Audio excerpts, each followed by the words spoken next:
AT. Well, welcome back. The Grimrock. My beautiful gang of lovely individuals. Let's see, so last time we went through the Maze of Madness, which was actually kind of a cool segment, and now looking at this map, I realized that when we left, it just put us in this corridor that actually has no start or end. Eventually, we somehow got teleported back to the main hall, right? I think all we had to do was actually just go into this room and then swap them out. Does that make sense? Yeah. Then we went into this room, which I looked it up. There are, in fact, infinite spawns here, and this was a part of the normal game as well. I guess there's a puzzle in here that we missed, though I don't really think that I want to go back in there, because, you know, once you're in, the spawns just start, and since we spent so long in there, it's just full of skeletons now, and it's probably pretty unsafe. Well, that sucks, but, you know, whatever. I might decide to go back in there if my dick gets big enough in the next hour. And by that, I mean if I level up like twice or something, you know? We still have this whole south side to explore. I still have no idea what any of this is. It's a room where we hear clicks while I walk through it. And we are still trapped down here. So, you know, that door with the cog key that makes me very sad we didn't open it is going to remain shut. Probably. Oh shit, we're starving. We're really starving, oh my god.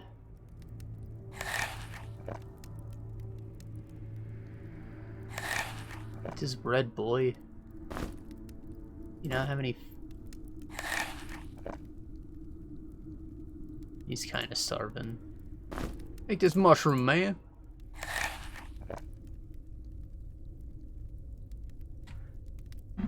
Sweet.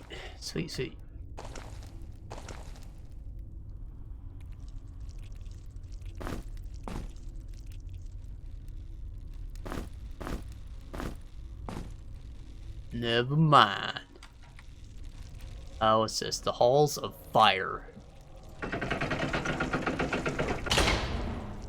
Is this gonna be like torch puzzles, or is this gonna shit fireballs at me? Mage's entrance. And this is the real entrance, so like, if you have a good mage, you might get through this, right? That's what I'm thinking. Maybe it's like you need to have fire shield or something.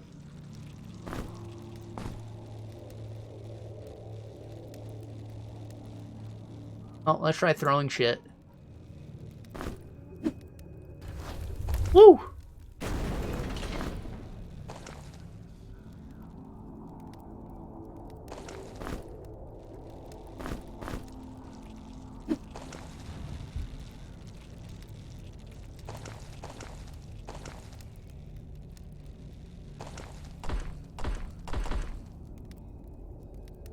So, what up? Do I need to be a Time Lord? Is that what it meant by Mage's entrance? I need to understand that my rock can't go past here.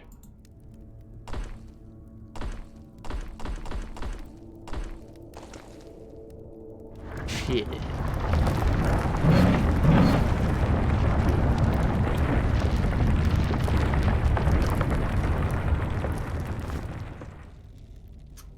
It's entirely possible that this other entrance takes us over there, but I, like, didn't want to risk it. Ah, shit.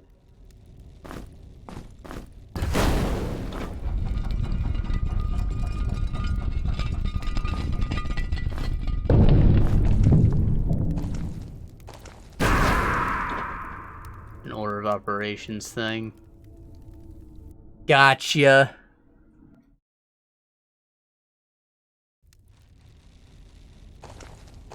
Glad I could get murdered right quick. You love to see it. Oh, if I just leave the rock there, it won't go off when I step on it. Haha. Actually, he's already carrying too much. I need to, like, clear out his stash. He's a clean-shaved boy. He shouldn't have a big stash.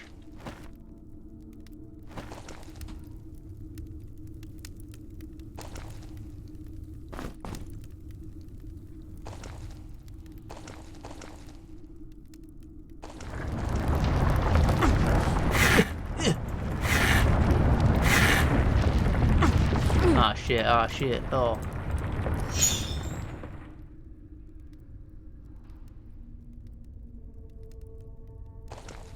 Show me the secret boy.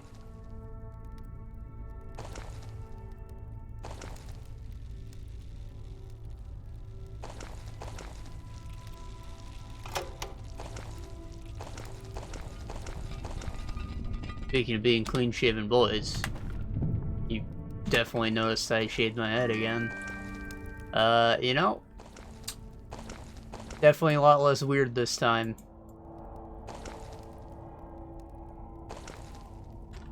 Not that it was ever a big deal, but this time it was just like, I went and cut my own hair, and, you know, that felt pretty good, pretty liberating. You know, a haircut is like a $15 thing, probably. Right? Like, it's probably 10 bucks on its own for just, like, a normal trim up. And then you gotta tip them, which, you know, it's delicate work. They could have easily fucked your hair up, so you're going to give them a decent-sized tip. So, you know, it's like 15-20 bucks. And, like, for me, someone who's, like, never put any effort into his appearance, that's just, like, a big waste of money, really. I just, like, please, shave my head. I could have done this myself, but, like, I never do.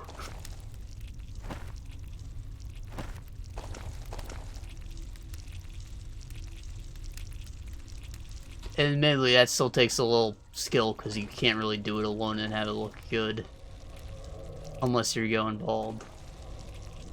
In which case, you just gotta press down and hope that you get it all.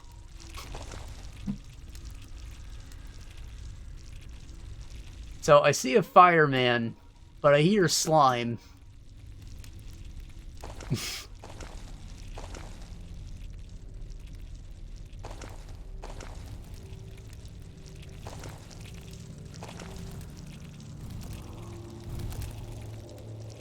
Also, this man's about to be useless. Come on. I don't remember if I invested enough points in Earth Magic to actually cast anything other than Fire Burst yet. We have 2 spells that we can cast, but we don't know what they are. Okay, so we can cast Poison Cloud. I think this is Earth. Yes. Okay. That's probably better than Fire Burst because it poisons, you know? But, like, fucks up that tile for a bit. That's not good.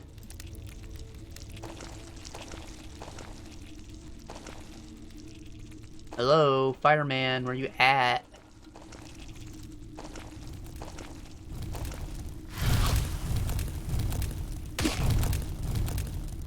Aha! Just put him back in the cloud. That's sick. Should have been using that this whole time. Would have been great against that ogre. Aha, he's a dead boy now. Now, I don't know if this game's, like, smart enough for, like, the resistance system to just be like, okay, he has 200% fire resistance, which means that 100% of fire damage actually heals him, since it does negative 100% damage. Or if it's just, like, he's immune to fire. So, like, I'm kind of curious. Nah, it just does nothing. Okay.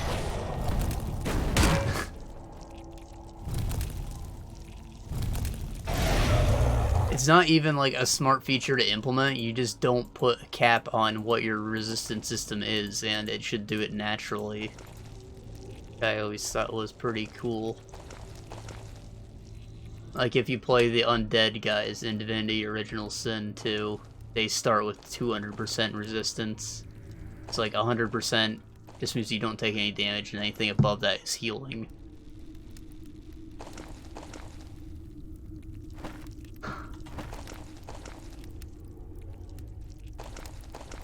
And that, of course, works with all the other resistances. I think one of the perks you can get is called, like, Demon or something, that, like, makes you basically immune to fire. So then any fire resistance you get with armor on top of that will become healing, and, like, it's pretty easy to work out. E awaits. Oh, no. That doesn't sound nice. I'm gonna write stairs because they didn't... I don't think they got marked because I didn't walk down them. You have to actually step on that tile first.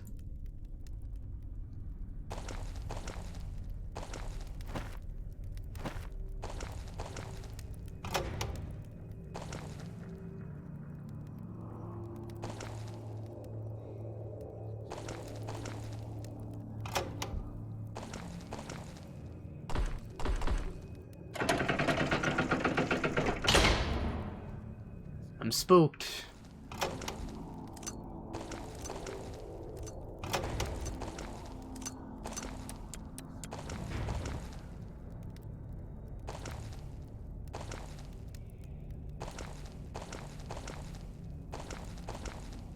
Okay, well, that button doesn't seem to flip anything aside from this door, but maybe this takes us somewhere fun.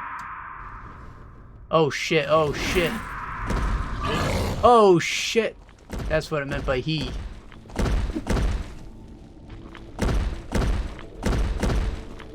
And it killed poor Squablo.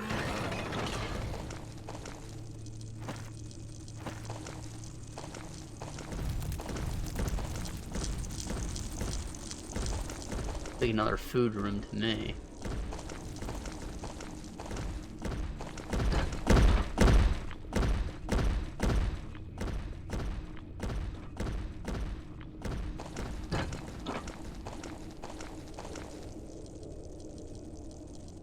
I'm not super opposed to falling down there. However, I want to do it with more health so freaking my mage doesn't die. Or that might have just been all the fall damage they got to him there.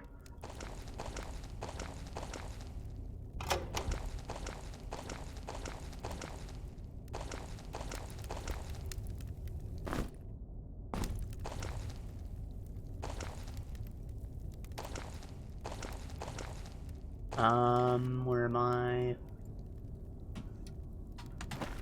Blood. Fuck!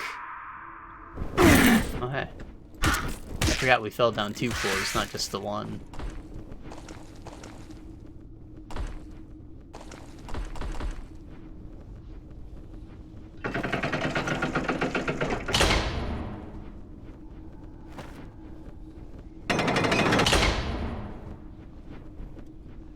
Two floors down. I should... 2 floors down. I know we're being attacked.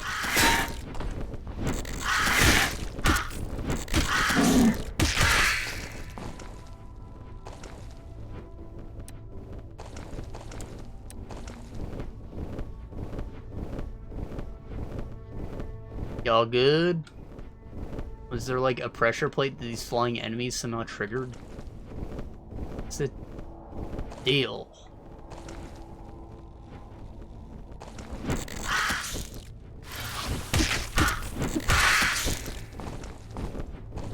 Like I'm safe from my own clouds. That's nice.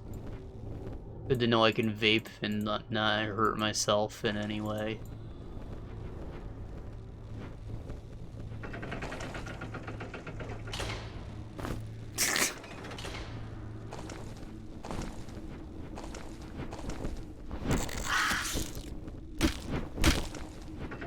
I noticed like a lot of anti-smoking type ads coming up for vaping now.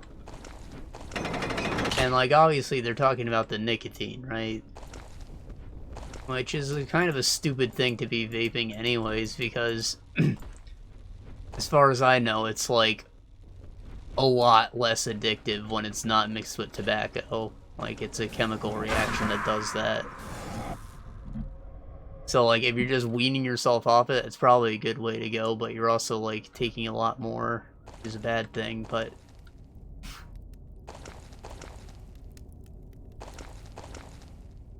You know, there's, like, nicotine-less stuff that's just, like, here's fucking Fruit Loops.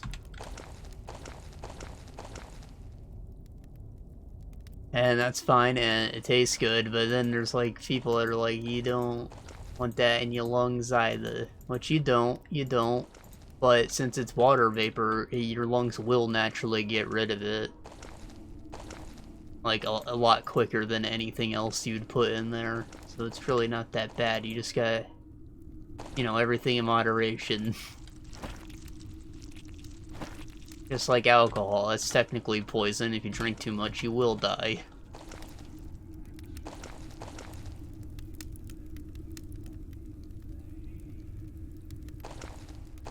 You know, I just think it's funny that they label it as vaping in general.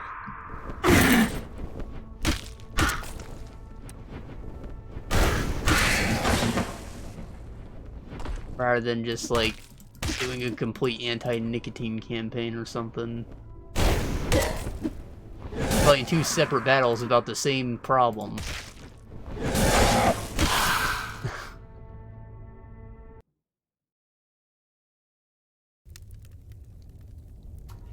Oh boy, oh boy. He has a health potion on, right? That's gonna be important. He also should eat more. I'm just gonna go into starve mode again. Makes him do less damage. Can't have that.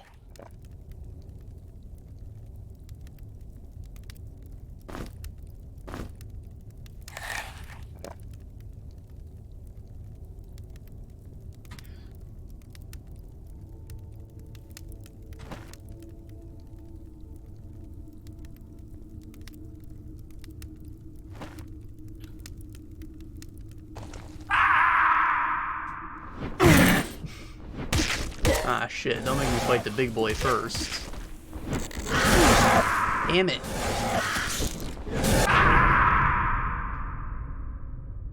It's kind of annoying that I can't, like, quick load out of this screen.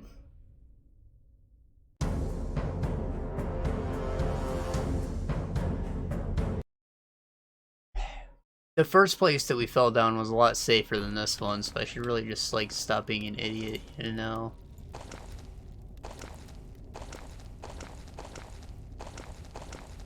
I think it was this one here.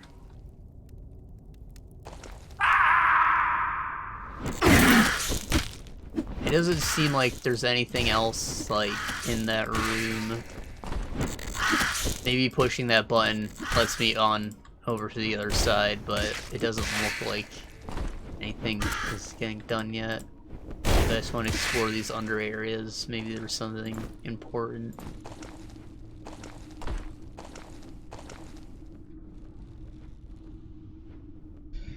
Oh boy, oh boy.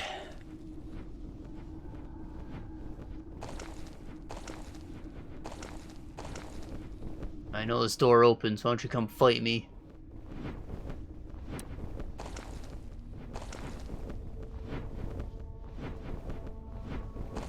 No, okay, okay.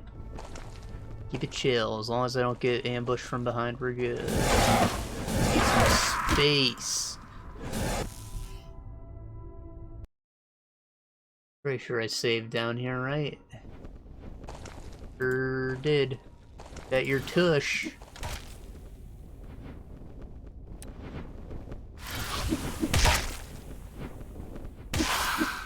Oh, hell yeah.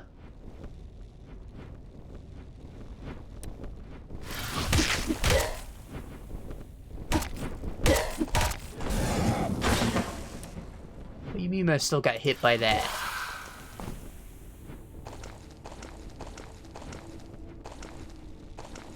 I'm missing a knife.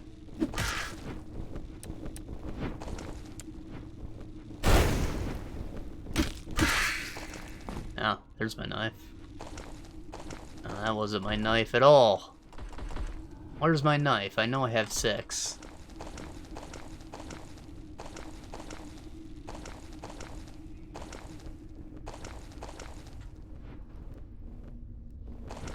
Fly boy that way.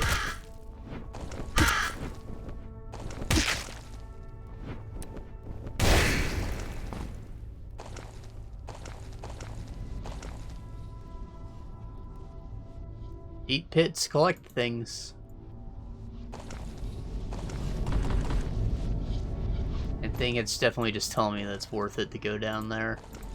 Gotta be some fat loots. Maybe the last piece of this chitin set. I'm missing the boots.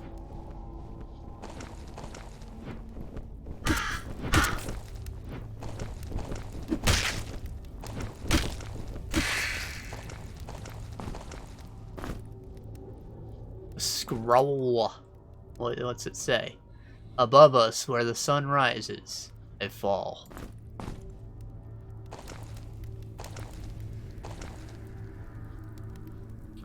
Above us in the east, it's talking about. So, like, yeah, it means, like, one of these two. And if this put us right here, right, one, then this should put us, like, over here. Sun rises in the east.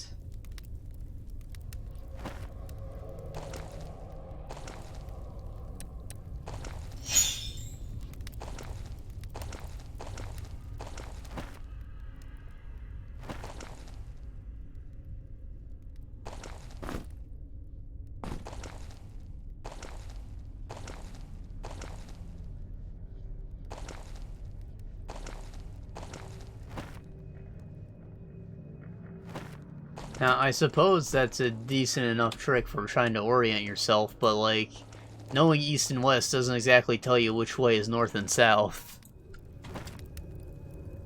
So that kind of sucks, but also, you're looking at the sun, so, like, if you have no perception of what time of day it is, like, you just woke up in the middle of the day, you have to, like, sit there for at least an hour to try and figure out which way the sun is going. And that just sounds incredibly inefficient.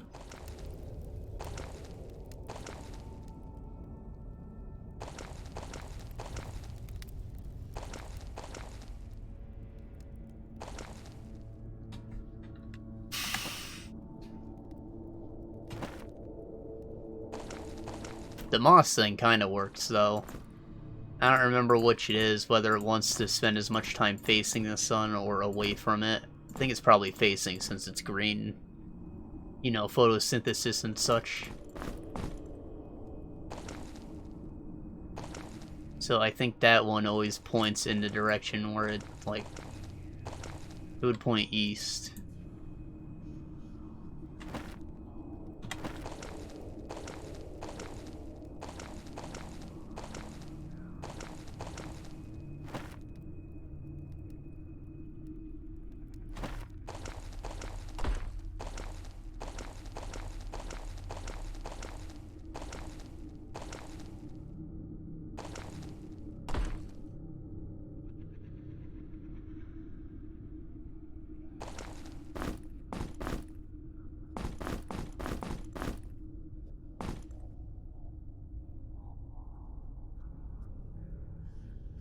This serum heals diseases. 1 flask, 1 tar bead, 1 slime bell.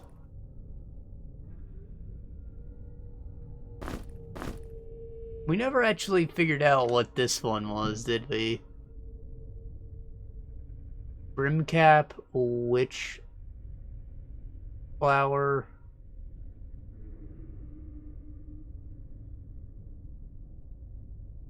Do I even have witch flower? I don't think I've ever seen any.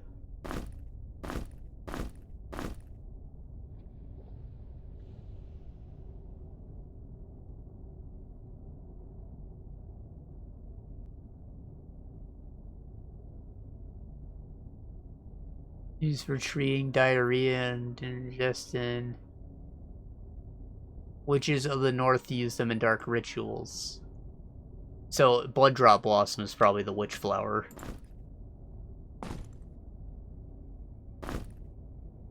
Oh, nice. Antidote!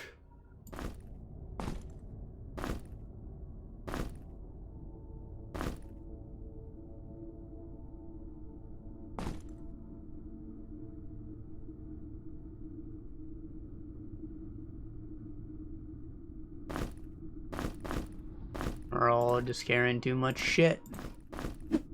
Fuck.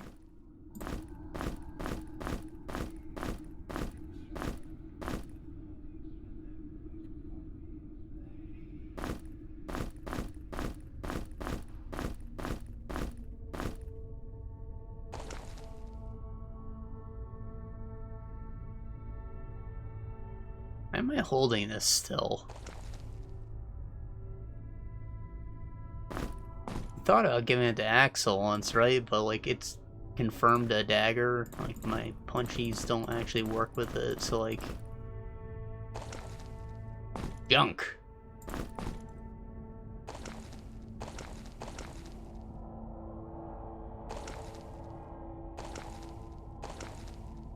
He's getting hunger. We're all just holding too much shit.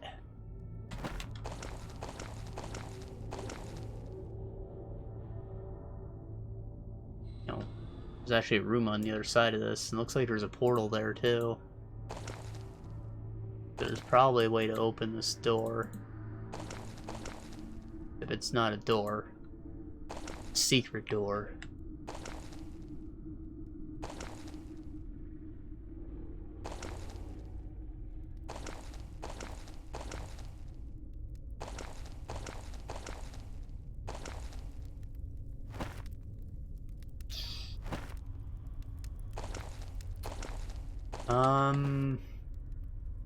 So I don't think I've made any significant progress in any other games this past week. I did say that I started playing Hades again, and you know, I'm slamming dubskis left and right. I just got the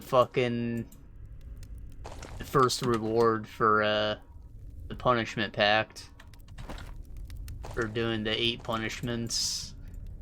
And I guess that kind of like led me to pointing out a flaw with the overall design of the game, and that you have to grind these packs out one at a time. And like they want you to get 32 with a single weapon, right? Which means you're gonna play 32 games in a row, which is probably more, it's about equal to the number of victories I have, I think. So basically spend the entire time I've played the game, again, with a single weapon. Ignore the thing that, like, gives you more darkness.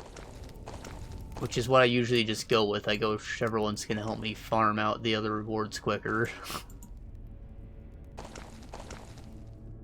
But also, if you pick like more punishments than what you've already done, it's gonna give you the lowest tier rewards. You have to beat it on that lower tier before you can move up. Which is lame as fuck, because like you're just wasting your time going for the harder one.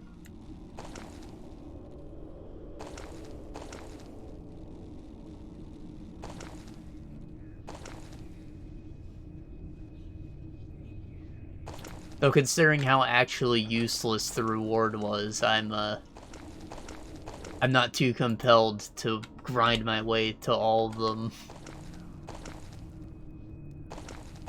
It was a funny gag though, I'll give him that.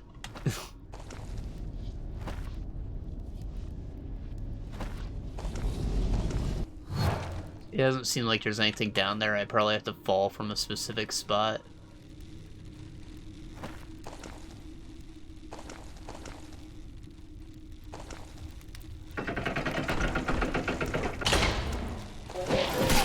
Shit.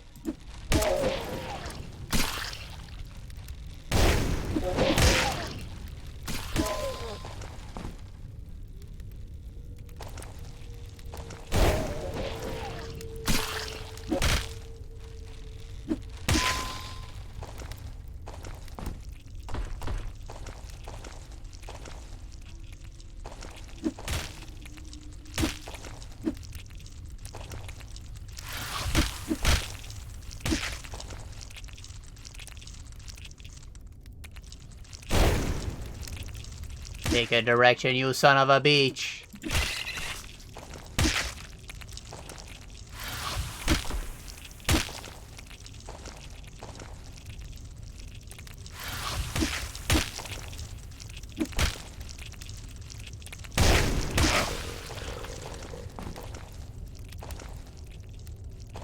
Oh, their crab didn't follow. That's wonderful.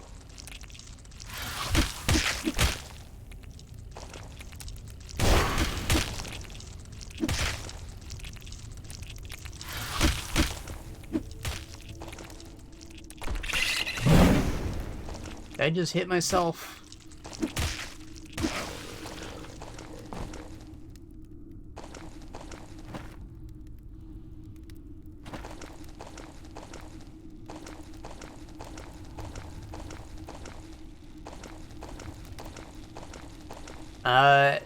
Anyways, I still haven't gotten to the freaking epilogue after all this time. And, like, I looked into how much work has to go into that, too, and the answer is none. You just keep playing. You don't have to get wins. You just play. You had to get wins to get to the credits and, like, get to the part where the epilogue can become available, but after that, you just keep playing. And eventually, it'll give it to you. But there seems to be no other criteria. Like, you don't have to freaking max out your bonds with everyone. You don't have to reach a certain milestone with the Pact of Punishment. You don't have to get enough promotion badges. You don't have to fulfill all the stories. It's just nothing. So, like, the goal is both nowhere in sight, but also right in front of me. That's kind of a horrible feeling.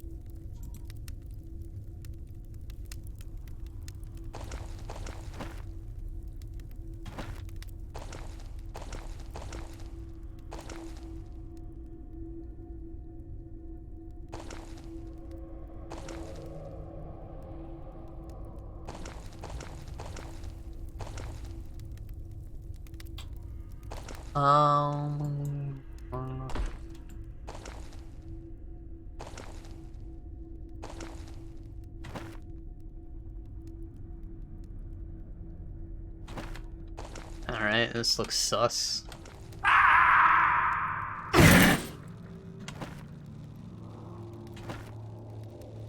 Perfect.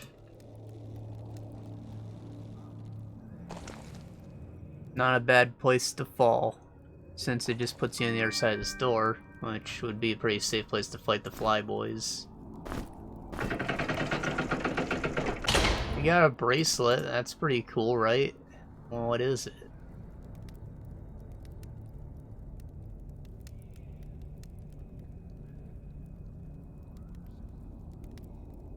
One protection, more attack power, but slower cooldown. Should probably give that to her, since her ammo is the most limited. And, like, she does a fuck ton of damage, but she starts to run out of ammo at a point, you know? But she already has, like, 2 attack speed boosts. So, yeah, it's not a bad choice. Pure coincidence I threw it in her inventory immediately.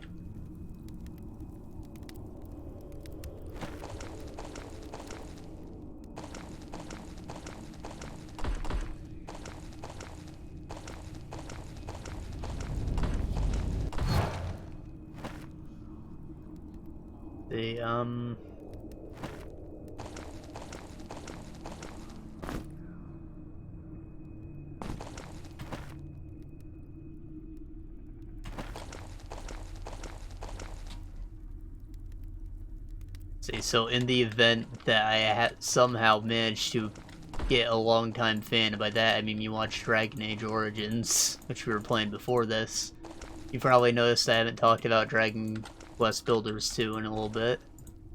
Okay, I still think it's a wonderful game. I'm just taking a little break, alright? I've spent, like, a long-ass time building shit. And I just want to take a little break, and I will go back to it. We haven't finished it. There's still plenty of stuff left to do. I don't think I ever got to talk about our escape from Skeletraz, or whatever it was called. Skelcatraz. The Skeleton Run Prison.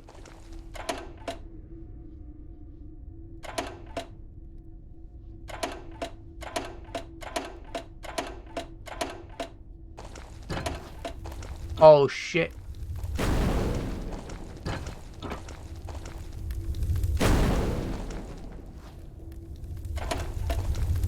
Does that turn it off? I think so. So if I were to leave a rock... No.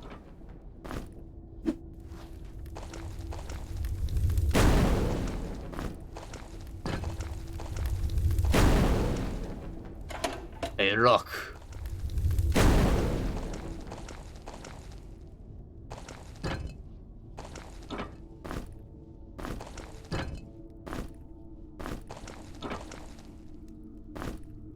Fireblade! Scroll of Fireball.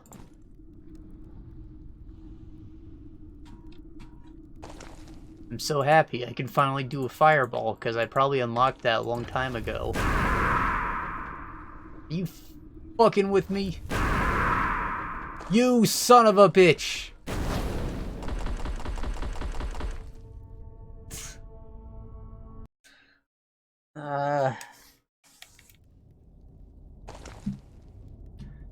So the rock didn't press this play. It's like player sensitive. Which means I just have to fucking run.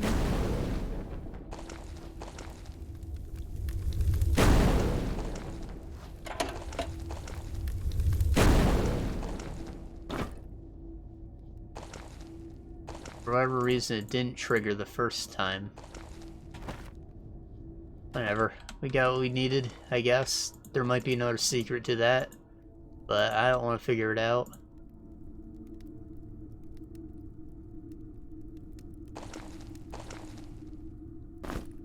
We just keep starving. I wonder if there's like a hunger potion. That'd be an interesting idea. It's basically just a V8, isn't it?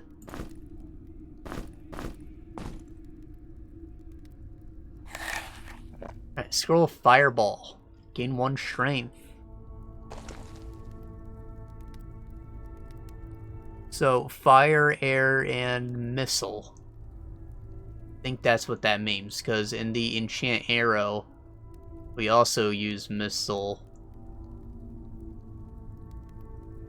Right? Up is for self, and then the right one is for the shockies, and then missile, and then what would the bottom one mean? Physical?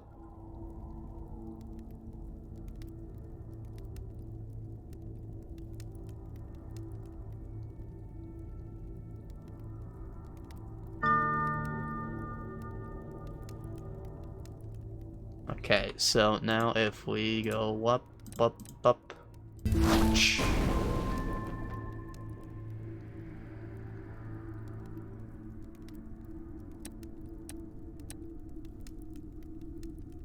The spell fizzles. As in, I'm not skilled enough to cast it? Question mark.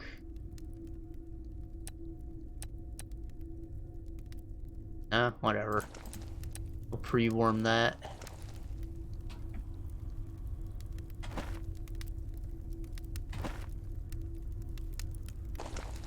Got some good stuff from that.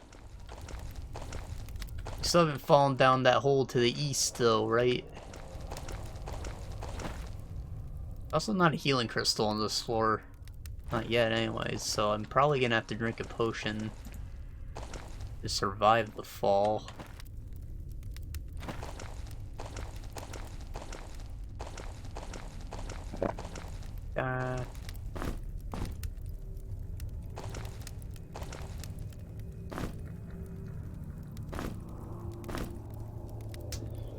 You know,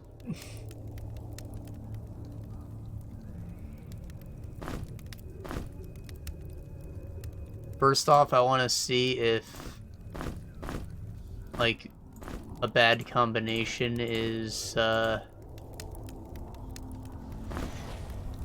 it just eats all my things. What do you mean they respawned?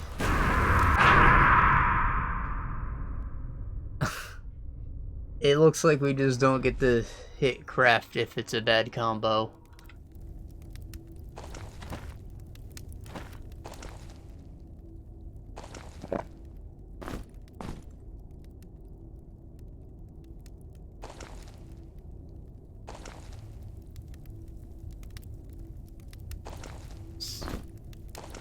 I can actually put this down, I guess. I suppose it's possible to do like an enchant sword, but I doubt it.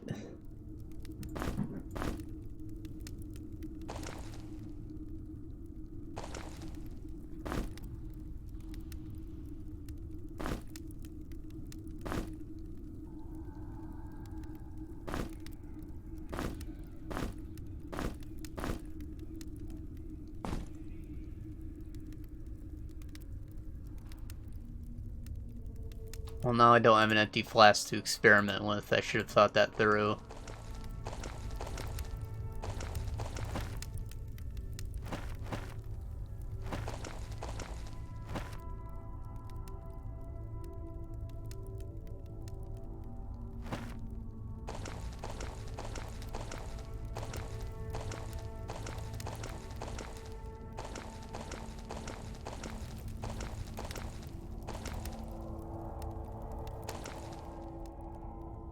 Oh, right, I was talking about freaking Skelcatraz before Golden Grave. It's a Slug King. His terrible face seam.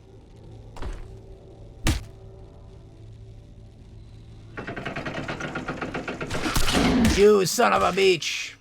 Gah! Give me it fizzles. I've won the wrong one.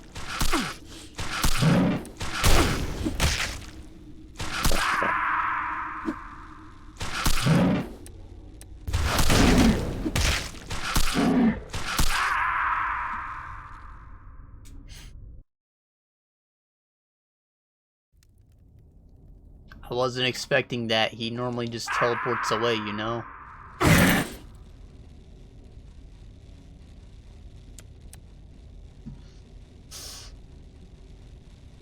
It's probably as good a time as any to use the sword.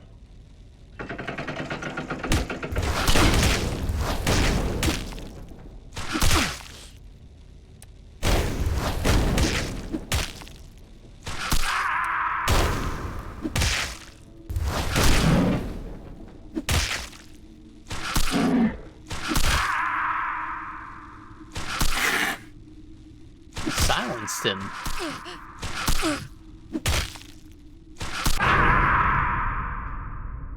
Gross. Alright, well, I don't think we're gonna fight him just yet. Maybe after we found the healing crystal.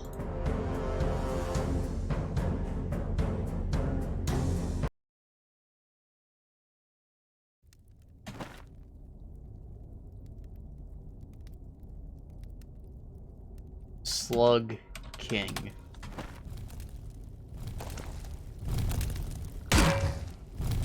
Totally forgot these guys even existed, bro. And I was stuck in place.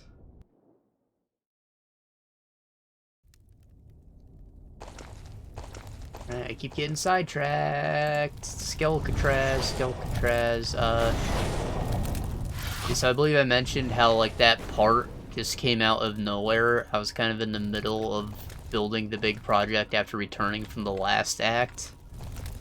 And, like, we got invaded. And it was a pretty funny moment, actually, but, you know, it kind of just derailed my whole operation. I was kind of pissed off, because, like, I was looking forward to finishing that pyramid. And working on my previous area, too. We didn't get to do it. Instead, we went into, like, this very linear story type thing.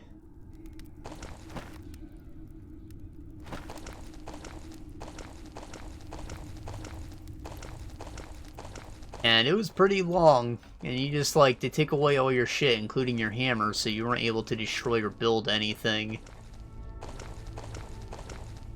But basically, they were trying to, like, brainwash the creativity out of you at this place by making you so bored.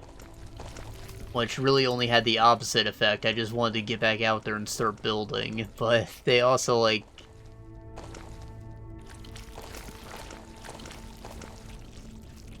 did some other things, or like they forced you to destroy cool things.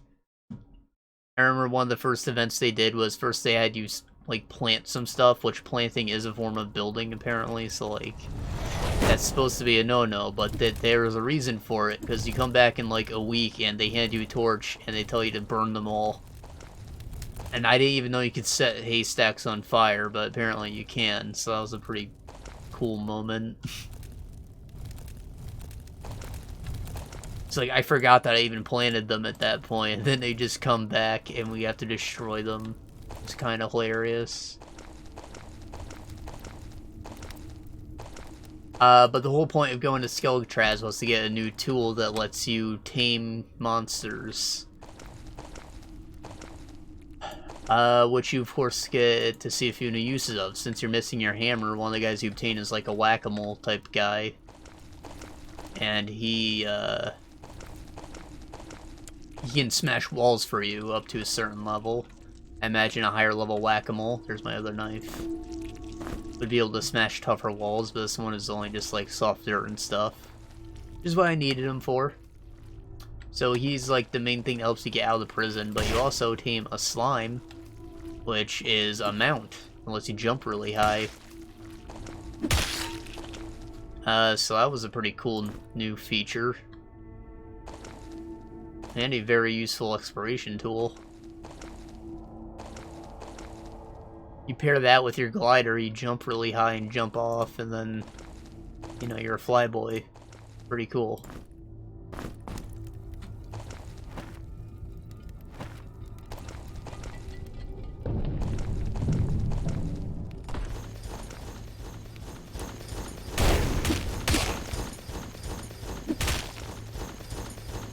I just think that the thing itself lasted a bit too long. There were a lot of days where, like, you just walked out of your cell, and then you came out, did nothing really advanced the story, and then you had to run back to your cell, go to sleep, do that a few more times.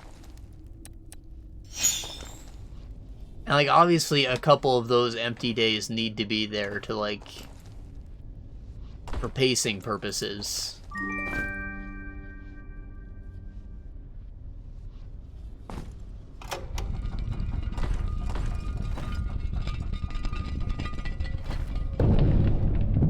But I just felt there were probably a few too many.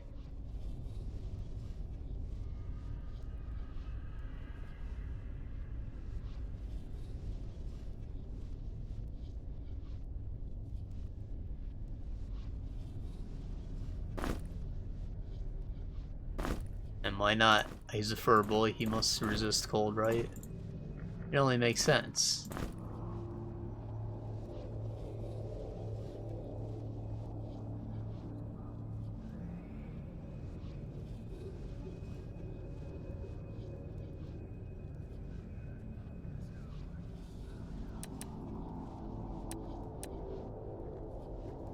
I learned an ice spell. I think that it was ice and earth for ice shard. Pretty cool. It goes like 3 things in a line. Nice. Bolt of the orb. And if I'm not stupid, we probably get a magic orb here, which is like a... You know, it's another catalyst. It will replace our staff.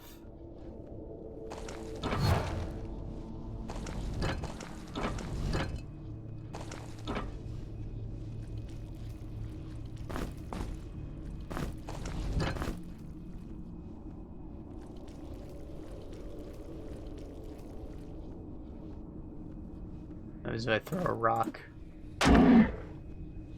What the fuck?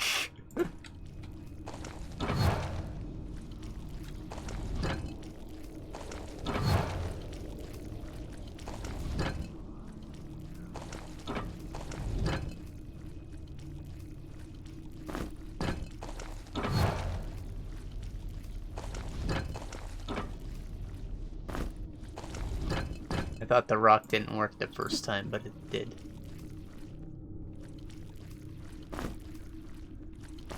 Or maybe it was just this one spot.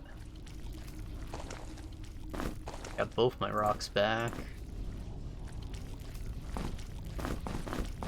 Okay, it's just this one spot, so I guess I'm supposed to stand here and solve the puzzle. But what does that mean?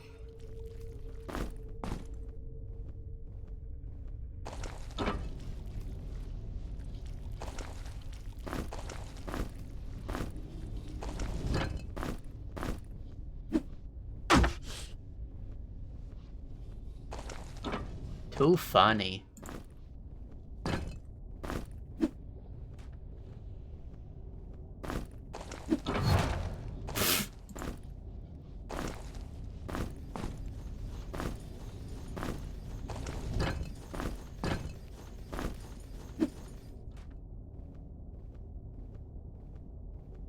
Oh, fireball, show me some light. It did not reach. How can I change that?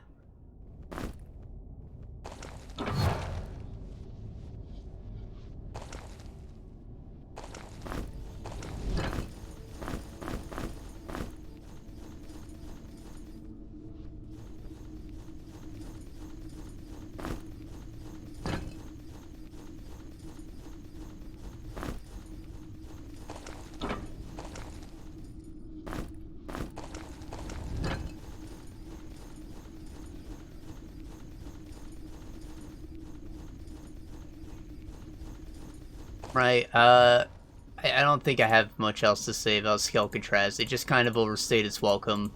The stuff that you got from it was cool, and, like, it was a change of pace from what you had been doing.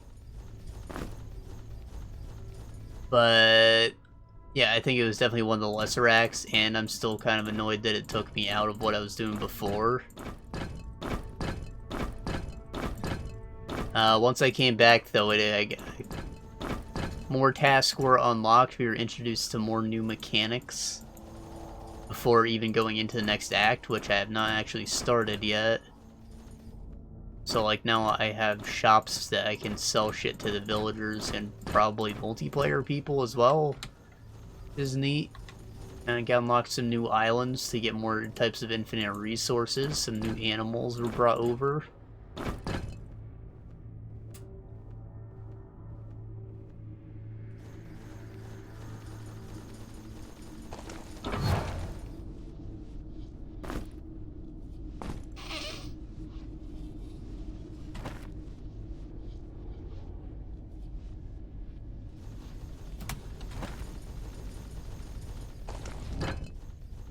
Not sure what I'm supposed to be doing here.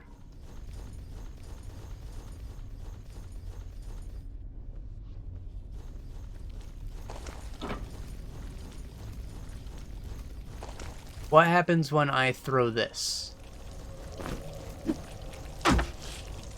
Bitch. Oh, Slimer. Oh boy, there's crab too. We don't like crabs here. Oh shit, I juked him. Wait, where? Where's Crabber?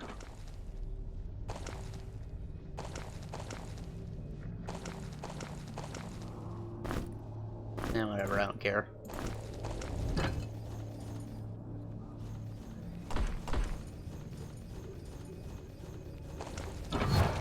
So, you know, it's just a little beauty mark on the otherwise fantastic game, I think. It wasn't enough to, like, completely sour my experience. I got through it relatively quickly. It was still kinda neat for what it was. I wasn't in love with it. But, you know, every game's gotta try a few things differently, doesn't it? Or it'll get stale.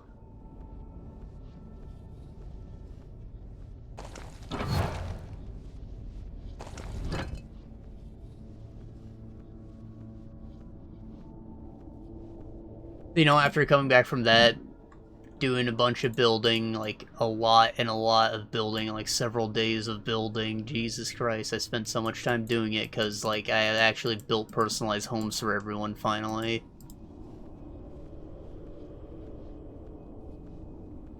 Guys, I don't fucking know.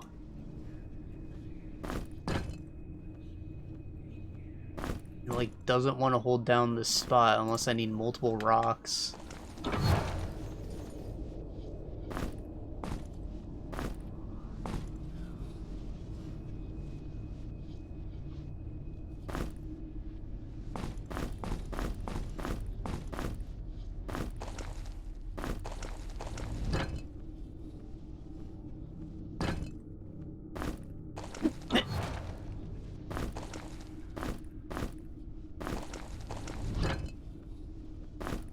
I wonder if my dagger, like, goes farther. Apparently it does.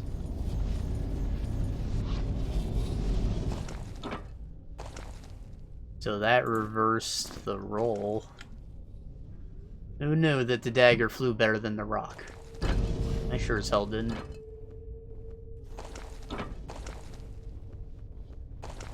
Glad we solved that, though.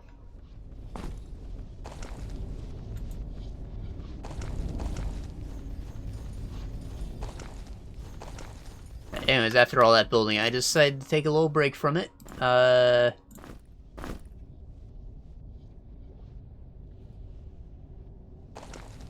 And I've been thinking about going back to it soon, since it's been about a month, roughly.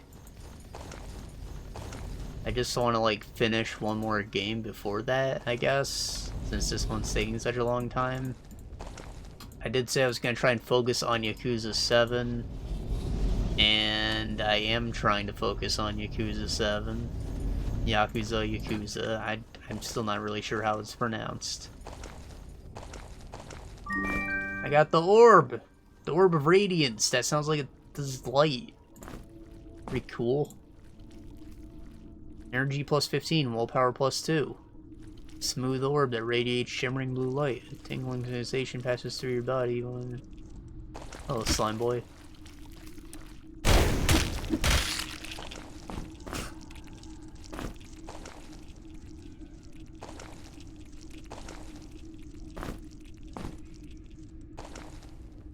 Now it's the Vault of the Wood.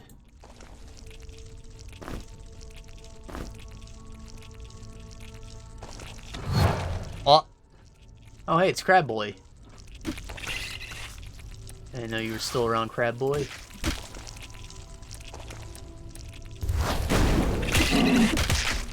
Oh. Oh.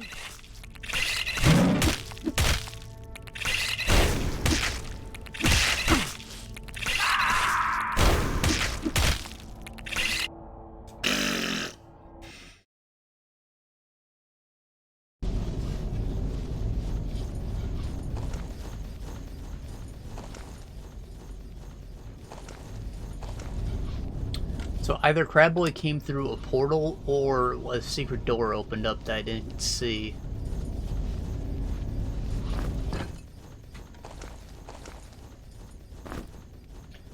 What was I saying before? Right, I did say that I was going to focus on Yakuza 7, and I did. Kinda. Still haven't beaten it, but I did, like, start playing it kind of more intently again.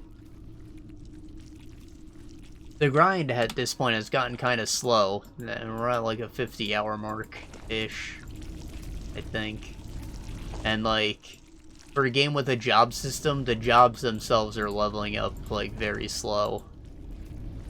I think that at level 30 in a job, you stop getting new skills, and from there on it's just stat growth relevant to the job. So like, ideally that's when you would switch jobs. Because you can just use, like, skill books or whatever to level up from there.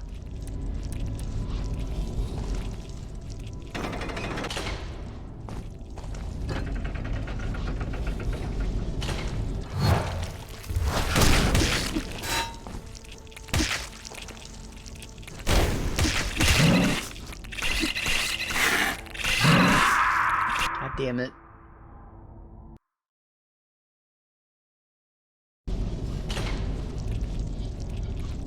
I know that there's a better way, and the answer is to just wait for one of them to step on that pressure plate.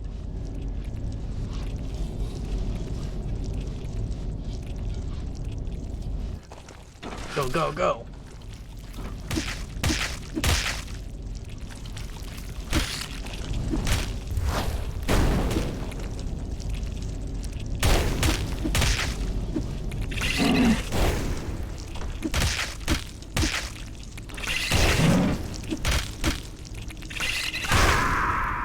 Really need to, like, keep that menu open so you can actually use the damn potion.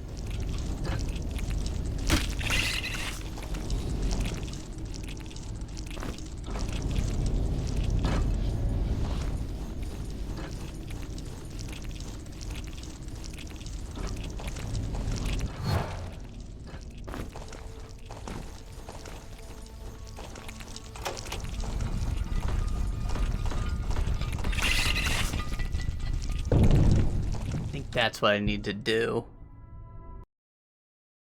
I gotta, like, either kill that first crab or wait for the second one to come into the room. And I need to, like, get the fuck out so I can get more juke space.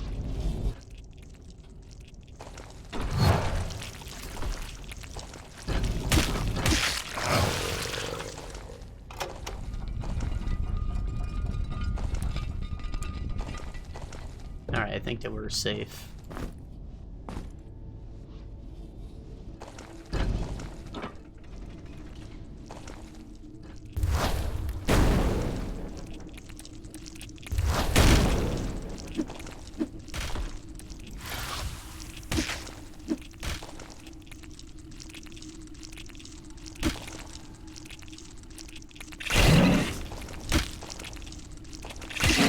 Oh, he's a smart boy.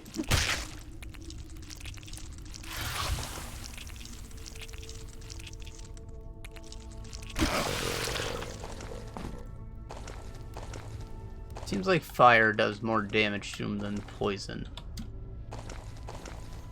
But I'm curious how much ice does.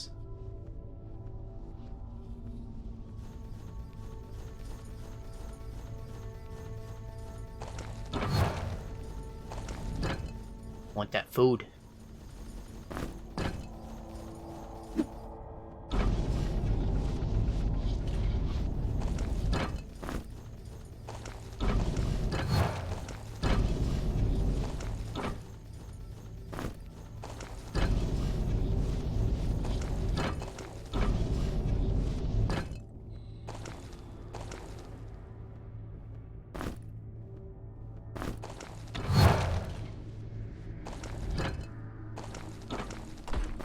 Alright, get all my shit back.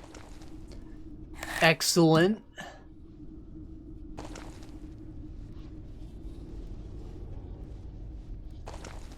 What was I saying about stat growth? Just being small. Yeah. And that's about it. Like, I don't feel like I'm underpowered when I'm doing story missions, but when I'm doing side content, I'm either one, overleveled because I'm doing something from earlier that I missed, or two, I'm a little underleveled because I just need to grind more. It seems like the job system is set up so like maybe you just play one job for the whole game and then like you do a different one in New Game Plus, but like that's kind of lame, don't you think?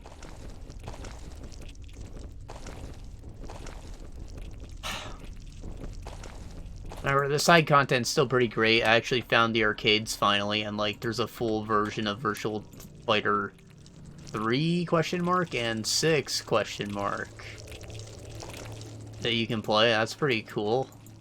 And there's of course some older retro titles from Sega.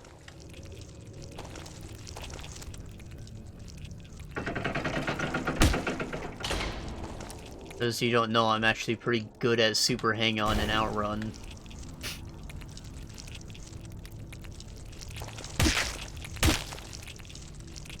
Not good enough to beat it, but pretty good, as in I can make it to almost the last level. Which, you know, I know it's kind of like a struggle to get past level 2. If you don't make it past level 1, it's because you don't understand the game yet. If you make it past level 2, that's because you're kind of good. So, like, level 3 and 4, that's when you're, like, you're getting actually good. I think there's 5 levels total, so, like, I never beat level 5, but... Don't tell anyone. So I spent like a dumb amount of time in the arcade just playing those. You love to see it. Apparently a fire elemental followed me.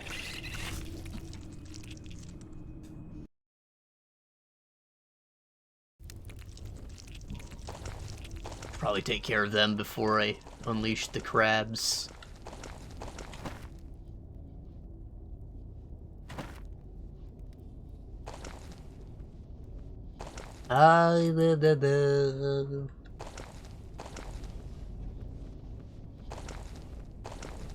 The game still comes and hits you with good gags all the time. It's always been fun to play. It's just, it's not very interactive in a lot of cases. Like, you just there have been cases where I just get back on my bed and sit there for like 15 minutes and listen to a conversation. Which is maybe not for everybody. I remember before we were talking about Control and like other Remedy games where they just have like TV shows and stuff for you to watch throughout it. And, you know, I understand that that's like very bad for some types of people.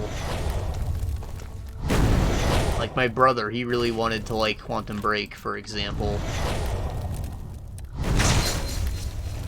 But because of the nature of that game, where like, you know, you make your choices and that dictates the next episode of the show that you watch after the mission, you know, whenever you get time to watch the show, you just get into bed because like, okay, you have to watch a show for like a half hour, and he'd fall asleep. So he never actually got anywhere. And like, you know, half-hour long cutscenes are in this game as well, so like, definitely not a good thing for everyone.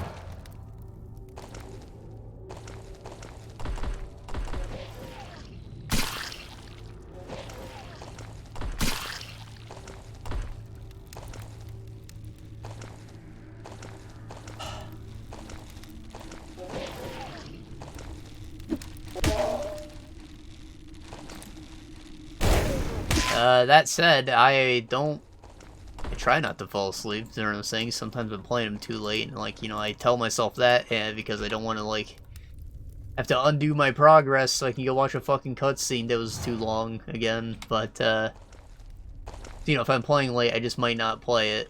It's not a kind of thing that I need to play when I'm tired, I guess is what I'm saying. Which is shitty. For such a long game, you have to like wait for the perfect moment to play it as well.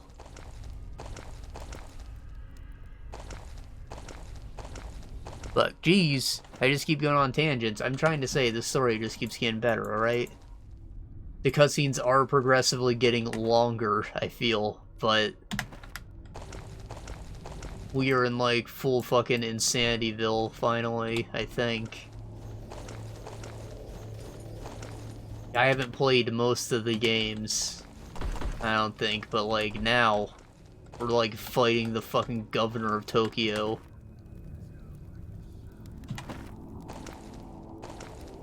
Which sounds like a crazy statement on its own, but there's of course like big story implications to that as well.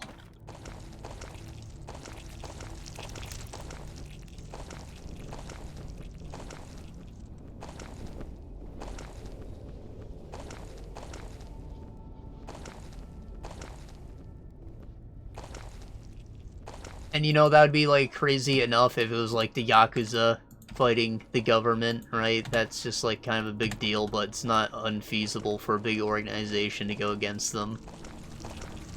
But no, you're like still ex-Yakuza this far into the game, so like, you're just a fucking homeless man fighting the governor.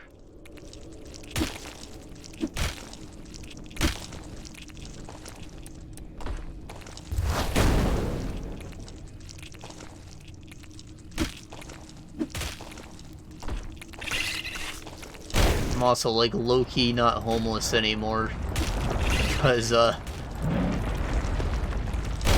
when they introduced the management minigame, you become the president of a company that happens to have your name, Ichiban. So like, you know, it's a match made in heaven, and once you get like high enough, deep enough into that minigame, you'll start earning like actual money in big amounts. Which is a nice boost. Nice boost, but the game itself is like kind of boring once you've gotten through all the story moments with it. But the game refuses to acknowledge that I've completed that mode because, like, it's optional.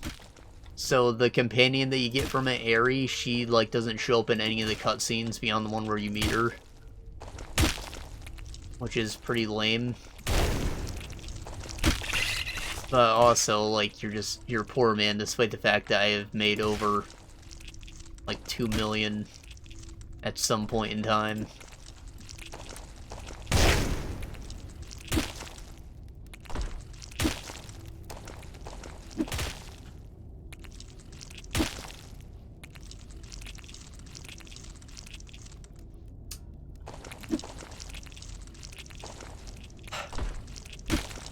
And you know, it's really sad that Aerie doesn't get any love because her thumbtacks are OP. It's one of her starting skills as a clerk. She fights with like a ruler or an X-Acto knife. And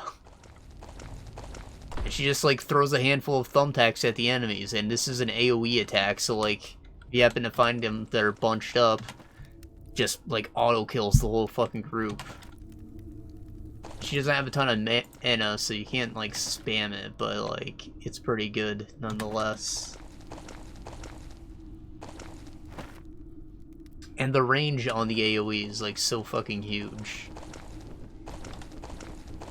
Sometimes I'll be like, oh, okay, I'll take out half of them with this. No, it just hits them all. Fucking team wipe. Best girl. Sequencis. I don't like Sequencis. Oh, oh, oh!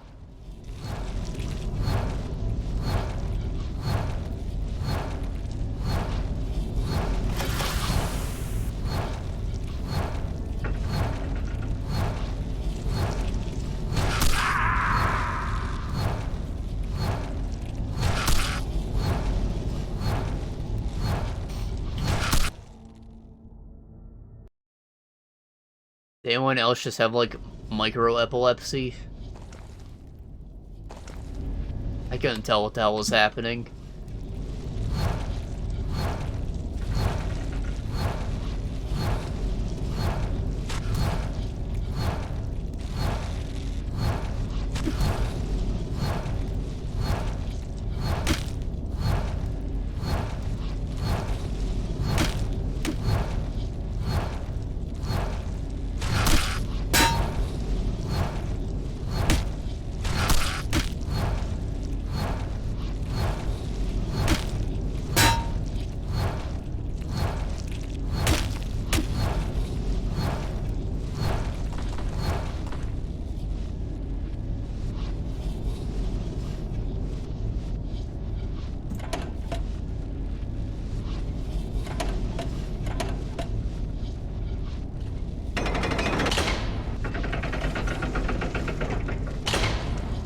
I think pulling that one switch probably did that.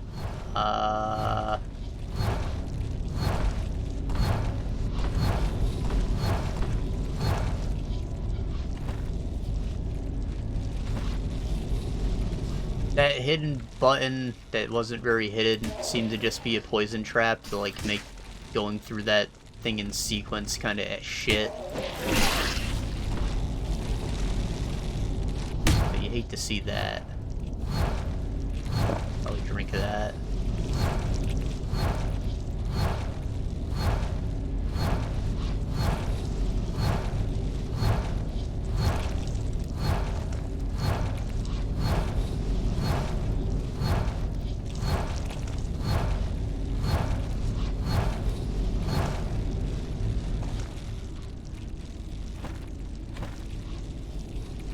The little man's ran away.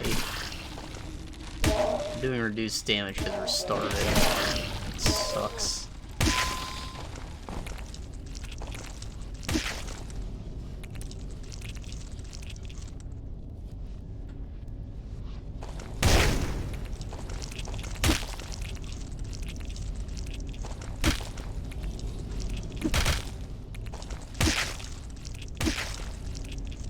Oh.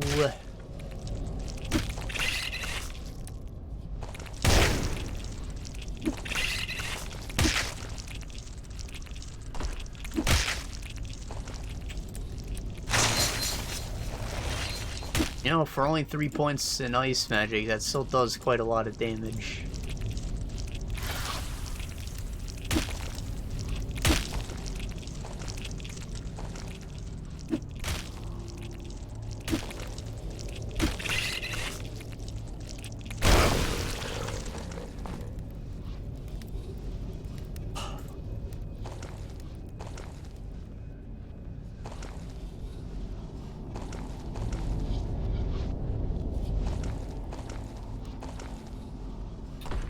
What else can we talk about?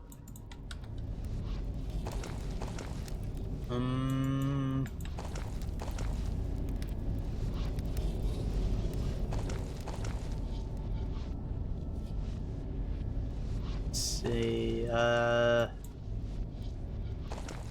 Right. I finished watching Yu Yu Hakusho a while ago. We never got to talk about it. That was like a month or so ago. Very long endeavor since it's like 120 some episodes. It was pretty good. It's an issue I noticed with a lot of these older shows is it's just really freaking quiet for no reason. So I had to like turn my speakers up a lot every time I watched it. Weird complaint, I know, but that's how it be sometimes.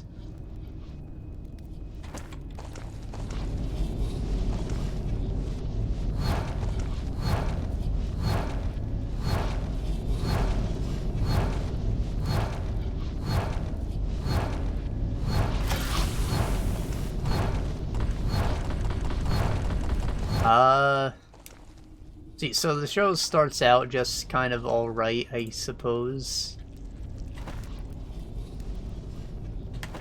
We're introduced to Yusuke. His mom is, abusive question mark alcoholic. She raised a thug kid, and, as you might know for a moment, we talked about the Friends of Ringo Ishikawa. Japanese thugs are like my favorite thing for some reason. Just guys in single-colored jumpsuits, always walking around with their hands in their pockets. They got pompadours. Smoke cigarettes for no reason.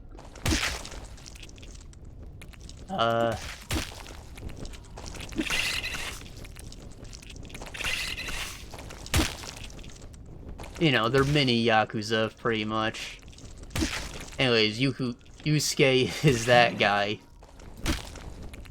The great Urameshi, king of the school. Prime bully, even though he doesn't actually bully anyone besides Kuwabara, who's like another fucking thug dumbass. And also my favorite guy.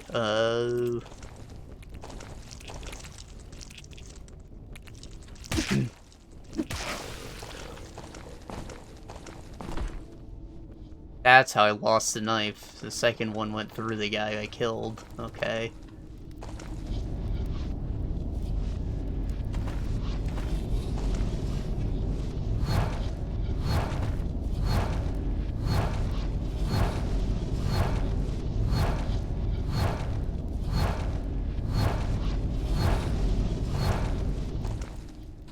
It looks like that was all there was to that. A round key. Need to eat first.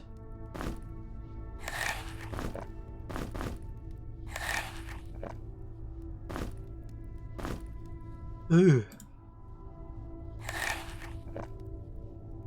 Oh.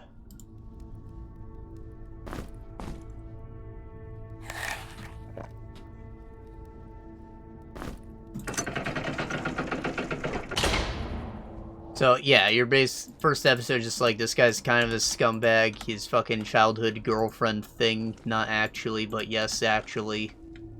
You know, she's too good to him, despite the fact he's a piece of shit. And, yeah, you just, like, fuck, I had to stop to read.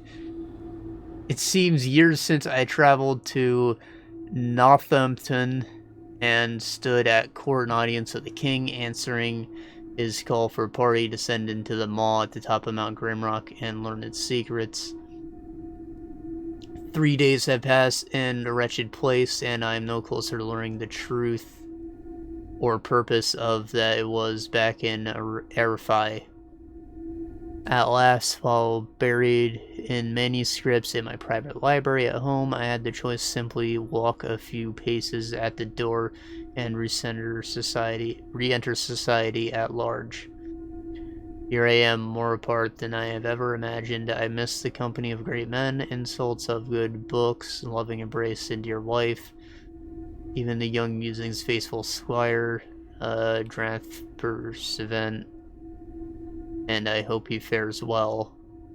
Drath Pursuivant. That's a name. I don't have to pronounce it correctly.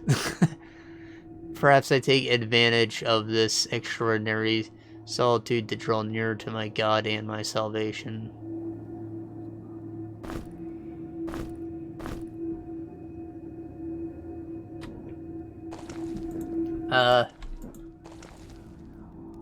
Right, so childhood friend, girlfriend, not girlfriend, but also girlfriend Keiko is, like, too good to him. And he's still just an asshole to her for no fucking reason. Okay. What's the point of this door? Just to hide it from me?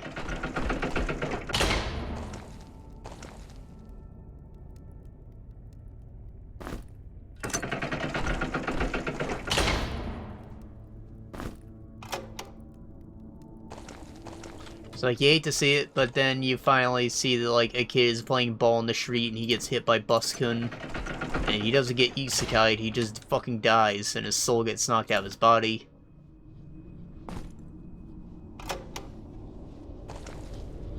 And that's how he meets the fucking spirit people. And they're like, hey, you died a bit too young, kid.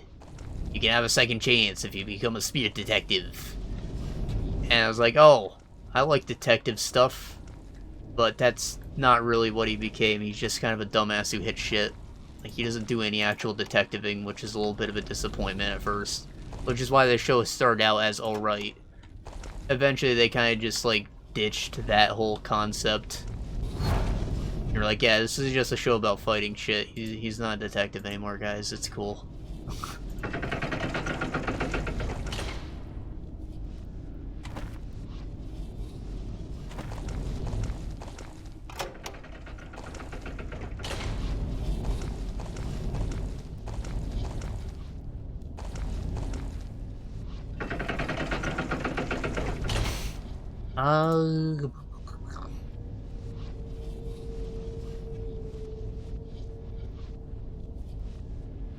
I'm missing a round key.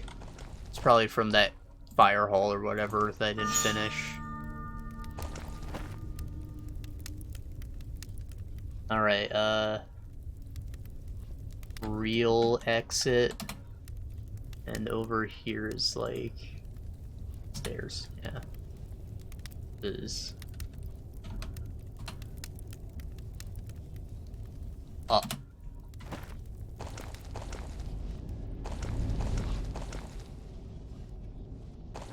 Treasure store. Wow. Do I have any gold keys? Doesn't look like it. Do I only get to pick one, or do I come back here with more gold keys? That looks like another buckler, like the one that I already have. And a skull. That's kind of a big deal. That's just another fucking wood staff.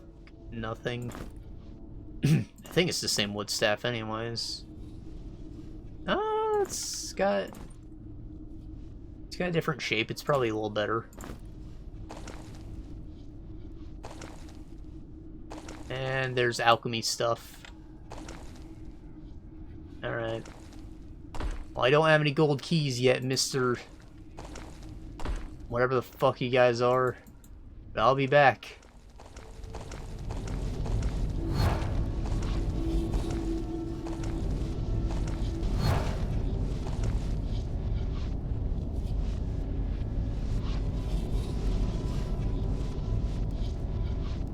Need to get him light armor so they can, like, stop carrying so much junk.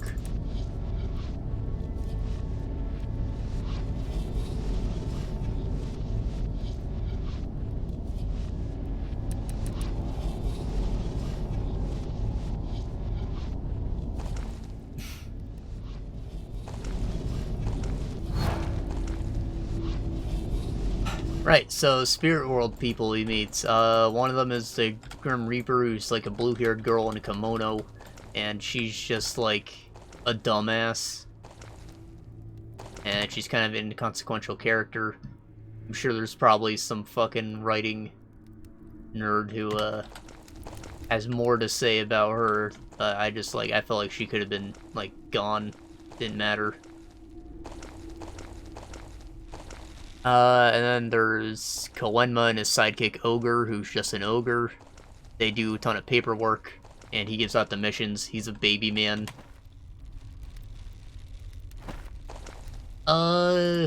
Which we get a few gags out of. He was always talking with a dumbass pacifier in his mouth, which finally gets explained in, like, the last arc.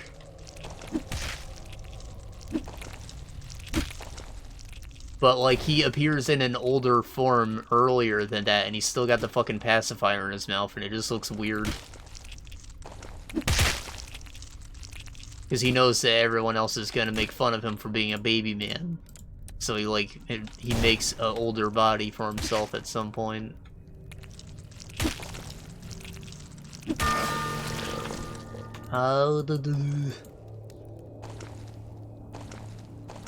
So part of why freaking anime thugs are my favorite thing is just the fact that they swear.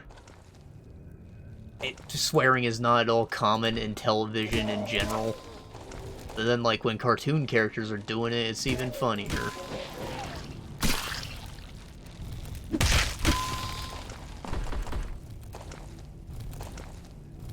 Because, yes, anime is, like, for a slightly older audience, but, like, it's still definitely cartoons. It's for, like, teenagers, not adults, necessarily.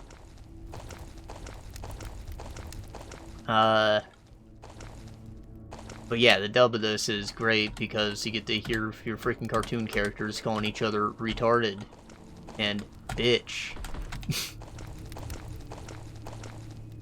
Which I'm sure were, like, even more savage things to say back in the 90s or what, early 2000s when this came out.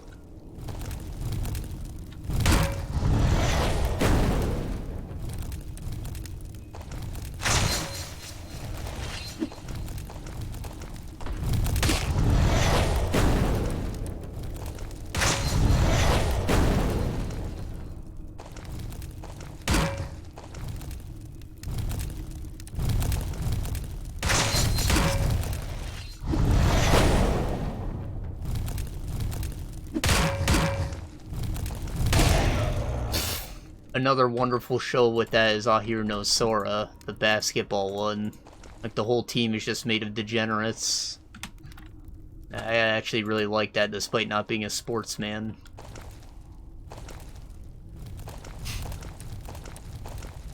Fuck!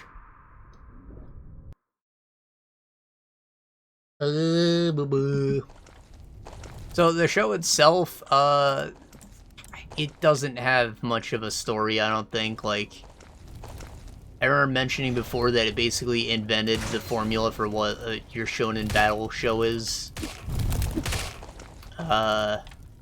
And yeah, it definitely feels very formulaic now that I watch it in the future after seeing so many things that followed its template, though it was completely original at the time, you know?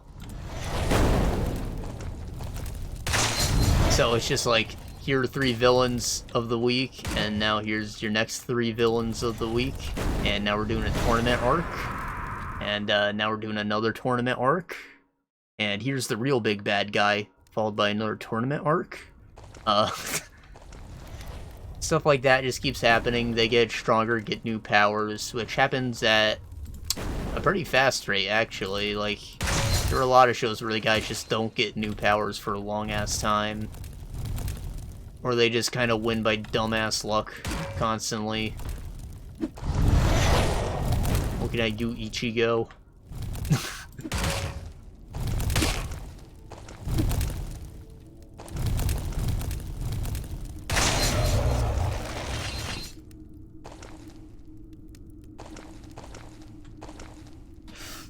Though it's definitely not like a technical fighting thing by any means.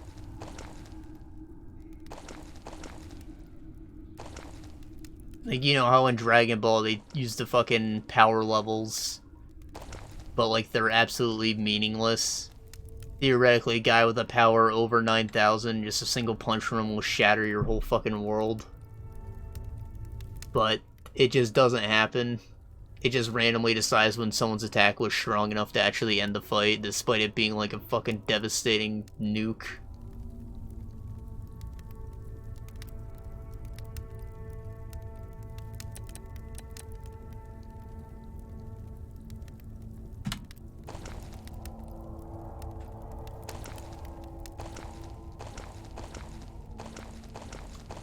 And the animation and all of that stuff's good, I guess. I just wish that there was, like, you know, you felt more impact from the attacks. And not in, like, a cinematography sense, just, like, the characters got weaker or something, I don't know. Show that he's actually hurt.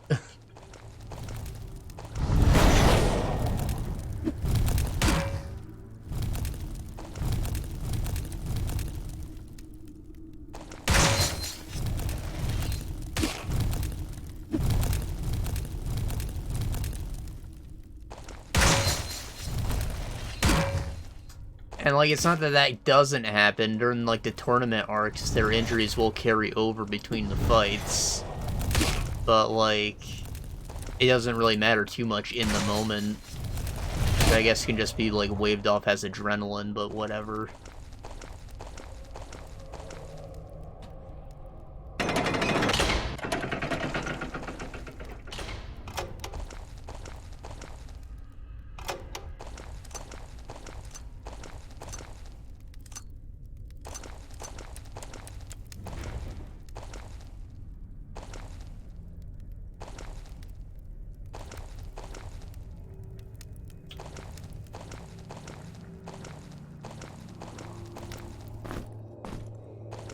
I'm going to try and take down these torches and see if it does anything.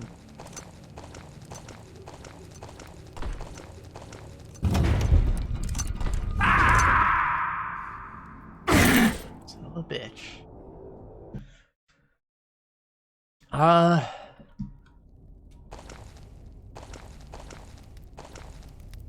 Yeah, it just kind of goes on. Things get more intense, I guess, like, as far as stakes go, as things go on, which is, like, the correct way of doing it. And when they finally realize they can't go much higher, I'm an idiot, you know, it finally ends, and you get a bit of a bittersweet ending, but it was a good one, nonetheless.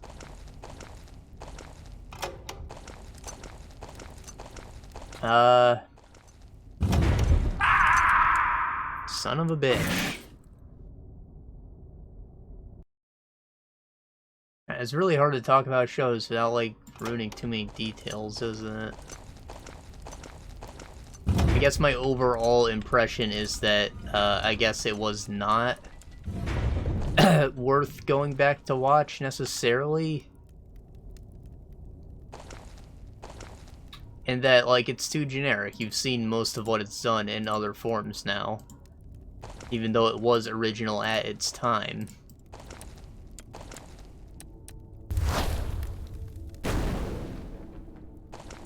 Which is, like, really sad to say, because, you know, it was obviously so good that everyone had to copy it. But that's, like, not the case anymore. So, like, if you're interested in history, I suppose, you should go back. Otherwise, it was just, like, okay. I didn't feel like I wasted my time, necessarily.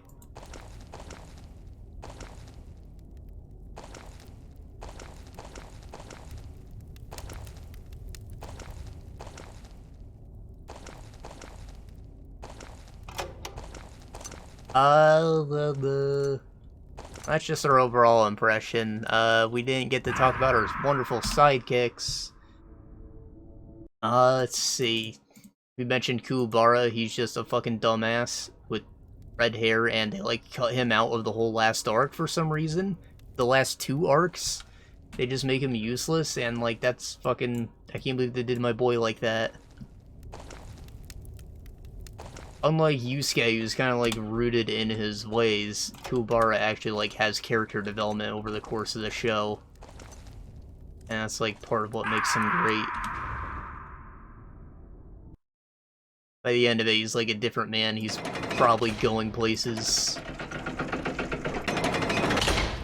He got his shit together.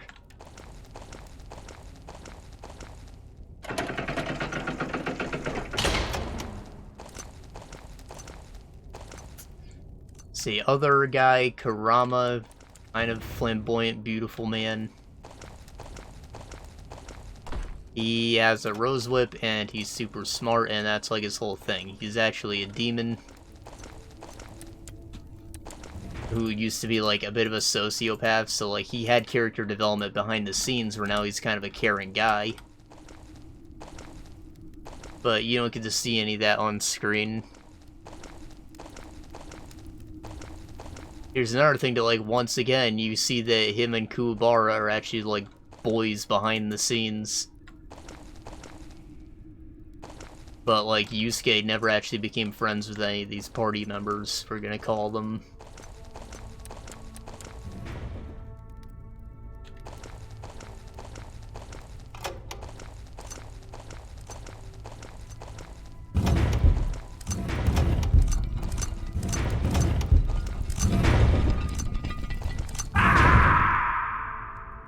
H.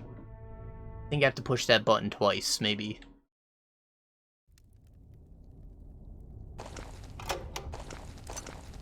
In fact, as things go on, I think Yusuke becomes, like, even more of an asshole, despite the first episode showing us that, like, kind of is a good guy, question mark.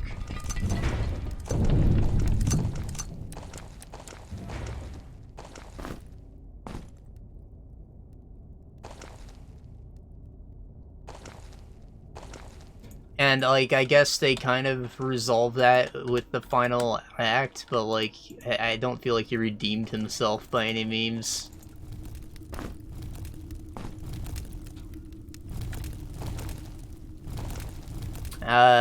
Right, the other party member that we don't really have much to say about is Hiei, who's just, like, short edgelord with big hair and black coat and a third eye that makes him super edgy powerful. And he is also an asshole, so he kind of gets along with Yusuke the best. In that he just wants to fight shit. And even he has character growth. At some point. Not much, but, like, he becomes less of an asshole, I guess.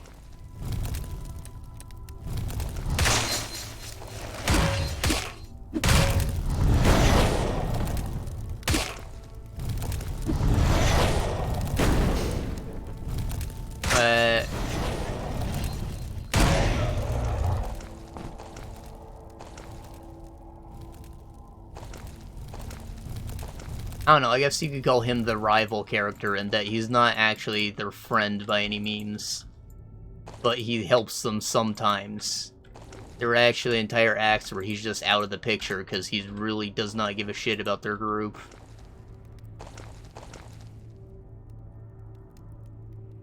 Which makes them hard to like or hard to root for.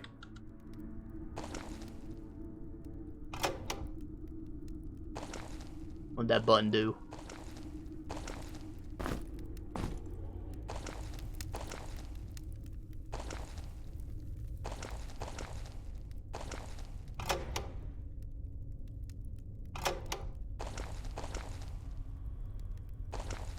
Oh, it must have made this way back for me. I see that there's another button on the other side of this wall. I should push.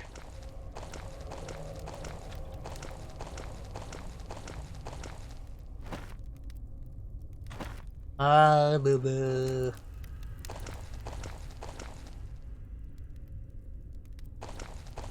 Right, so for the first couple of arcs, like, Keiko is pretty out of the picture as well, and, like, she gets more involved as things go on, but she's still also useless. I'm glad that they realized that they had to make us actually care about her to, like, cement how much of an asshole Yusuke is at some point, right? That was good writing on her part, but they also introduced fucking Kuwabara's burnout dumbass sister at some point, and, like, she's a great bitch as well.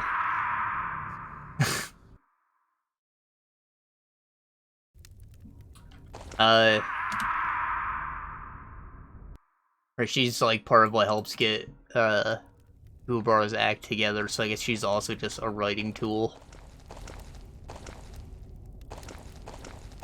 Maybe she's supposed to be, like, a look into what his future is likely going to be.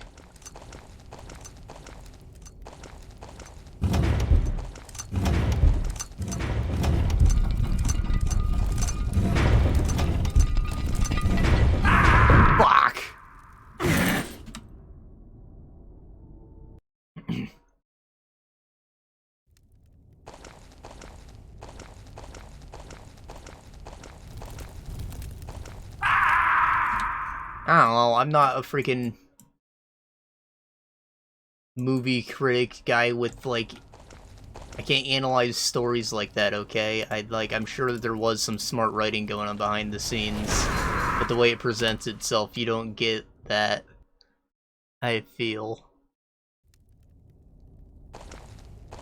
You know, kind of like how Napoleon Dynamite is just like, you know, it's a dumb comedy, but it also just gives, like, a very real and sad depiction of what that time period was like in America.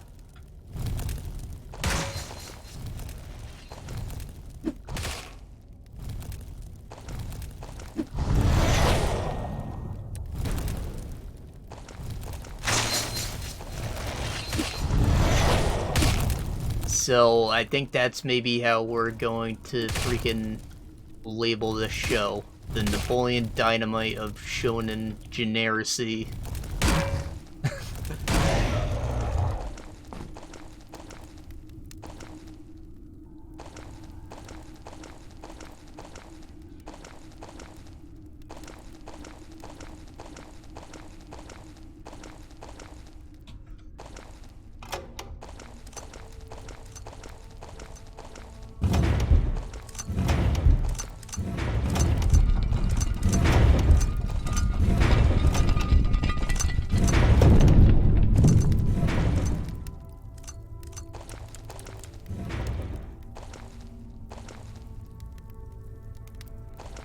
What did I trigger with that? What did the button do?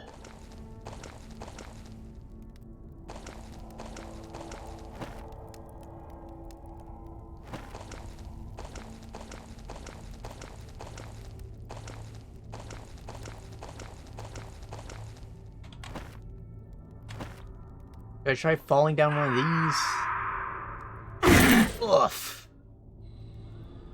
Oh, I see, I see. If I fall down this one, it'll put us in, like, on the other side of this wall.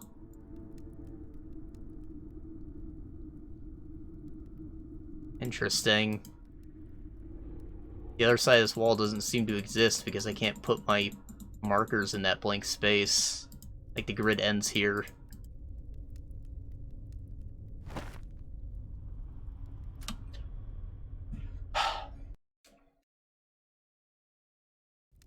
Oh.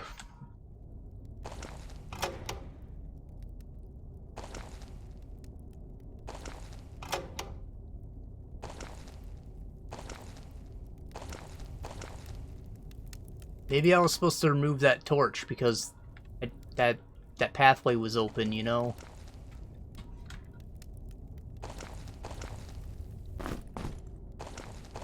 Gonna take down all the torches, just like I was trying to do before, but I forgot because I died.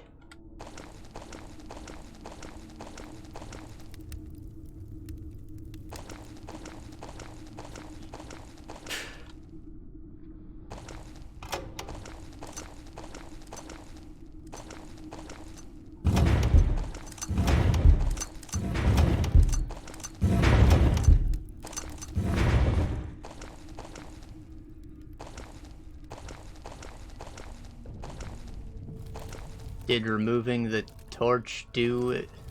Did it stop the thing from going back down? It looks like I opened up a new path.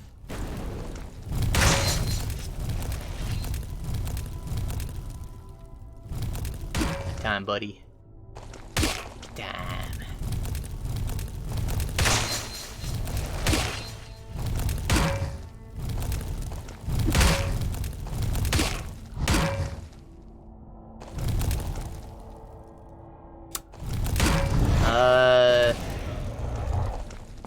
Jeez,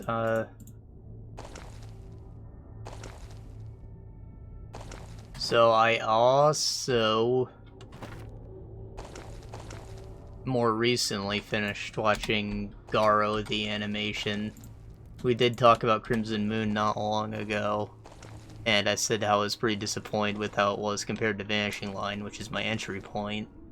So I watched these series backwards, and you know what? The first one is the best of the bunch. Sword of Necks. Ugh. That sounds pretty cool. Uh, attack power 24, accuracy 10, speed 13. And the speed's a little less, but the attack's good. The priests of Nex have embedded the blade with strange minerals to give the weapon incomparable sharpness.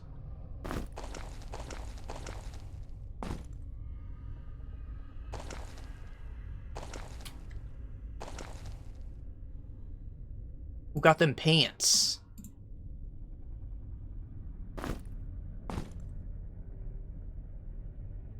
Oh. Yeah. Nobody else is gonna wear these, are they? Oh, he can actually. Did he get light armor yet? Or are we just a couple points off? Okay. Right, I think I solved the puzzle here. It, like... I know I was brain farting during that whole fucking conversation, but we did it, I guess.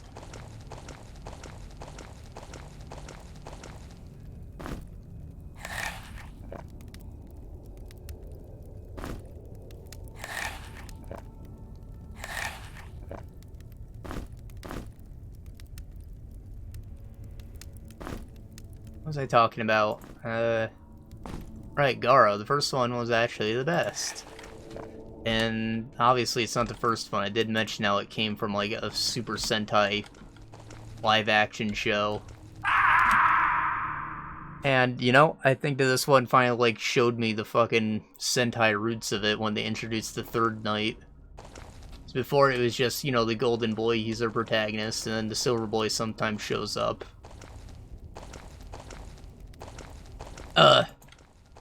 But you know what? They had a Red Boy this time too. So now I can just picture this fucking whole squad of shiny, multicolored knights.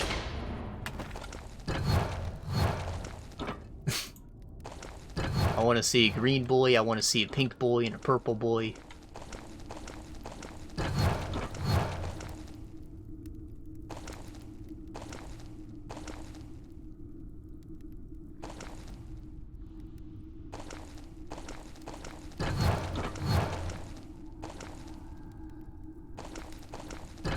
Ah, I see, I can close this. And that lets me throw the rock and take the key.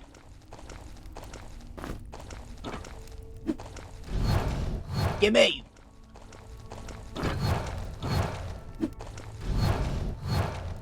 Fuck. I got it! I got it! Now let's ascend to the treasure room.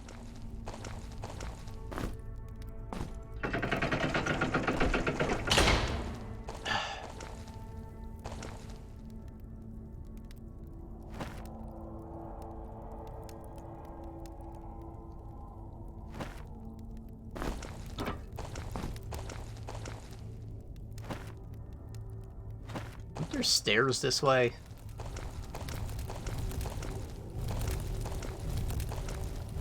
No, I didn't forget about the Slime King. Our boy is low on health, so I'm trying to do other stuff in the meantime. Or he can just die. Jeez, we're just not having this conversation, aren't we? Right, so as I mentioned before, the art style is a lot cooler. And both of them had unique ones, but this one's just, like, better overall. Part of it's just, like, the influence of where they're at, as opposed to, like, a feudal Japan. We are now in, Spain or Italy? We follow the Luis family, Leon and, Hermon.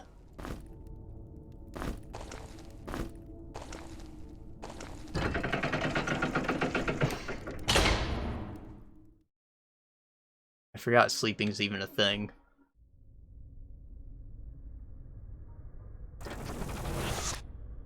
They make all the gates open and cause the traps to spring. It'd be simple for them to stop us. Why will they not? Are we walking into another trap of theirs? Be careful.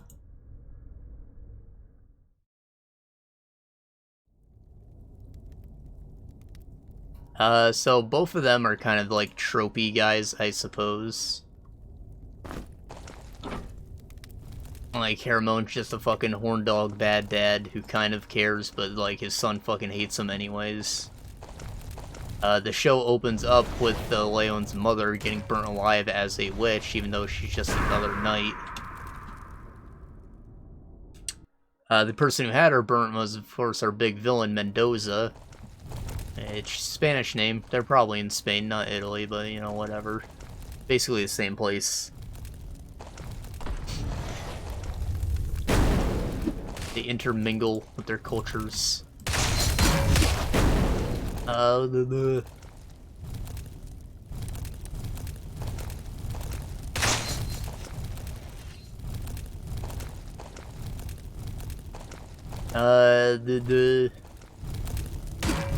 Right, so Leon's like an edgelord. He's fucking hellbent on revenge. His hair looks like fire because he also sets shit on fire when he loses his temper. Some kind of curse that was put on him, like he has this weird burning writing on his arms, like the fucking One Ring. And I don't think we ever really get that explained, but it's okay, because he learns to control his fire anyways. After a pretty big downfall that was pretty unexpected in the middle of the show's runtime.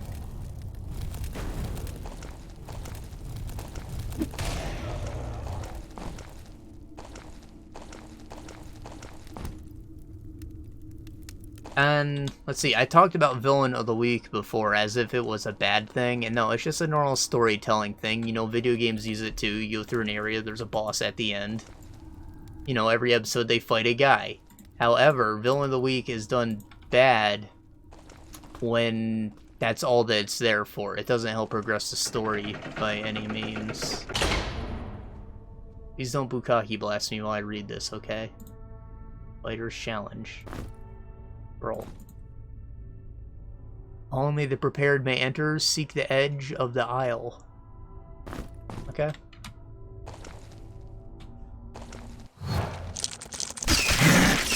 Oh, this is that room.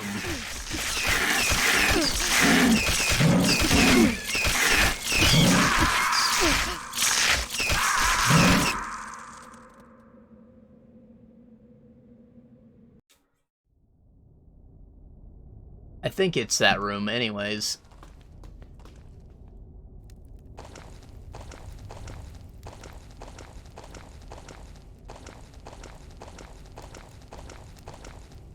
Oh. Right, so when, like, the monster just shows up, and then the next episode, a new monster shows up, and, like, it's not there for any reason, nothing is advancing in the greater plot, that's when it is done bad.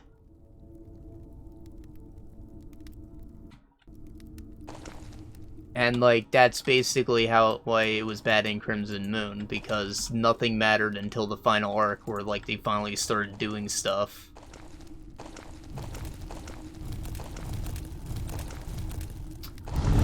Here, they're always working towards their larger goal of getting revenge on Mendoza, which they come close to in, like, the middle of the season with episode 12, I think.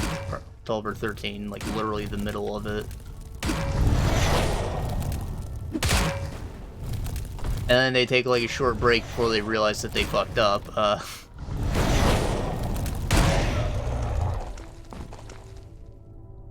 And that, right there at that point, is when, like, the real character development starts happening. I don't want to, like, spoil too much of the story, so we're not going to go into, like, why, but, like... Before that, it was Villain of the Week with progress, and then character development happens where they, like, you go a few episodes without even having any fights, which I guess makes the whole action-packed first 12 episodes feel a bit more justified, right?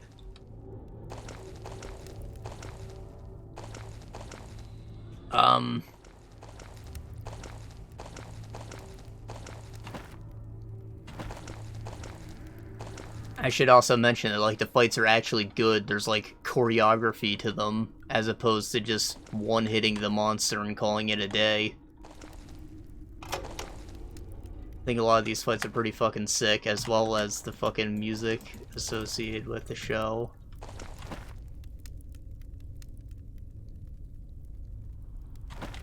I doing?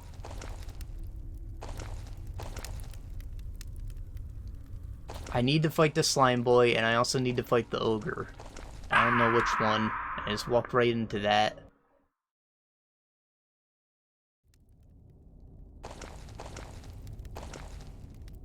I think I'll maybe start with the Ogre.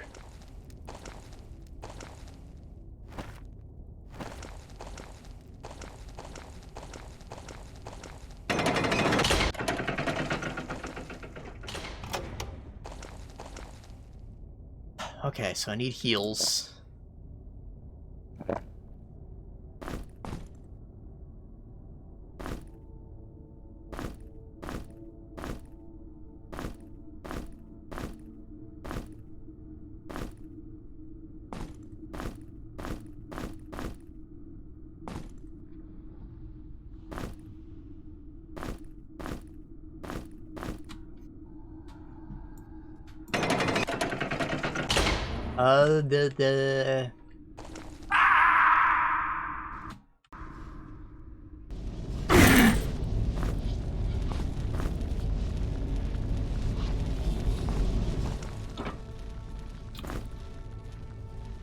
There's also another character, the alchemist character named Anna.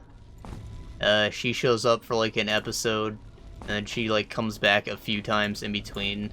So like, since she's not a part of the main party, it's forgivable that she only has like one thing of character development that happens towards the end. But really, she's just another like writing device to help with Leon's own development.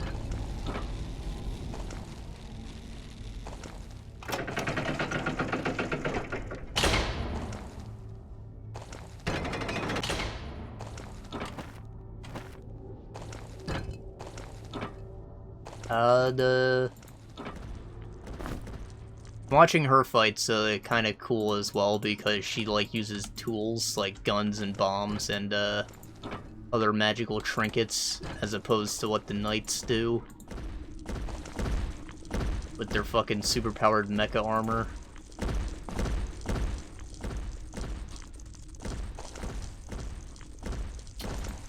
See, this show also shows like a more detailed depiction of how the whole knight system works to begin with, like how you get your armor and how you can lose it, why they don't hurt people, stuff like that. Like, it actually does stuff to explain more about the order.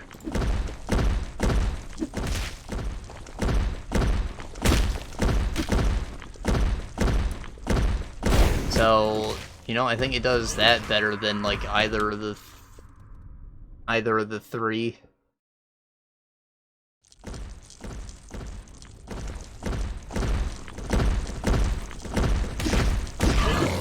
And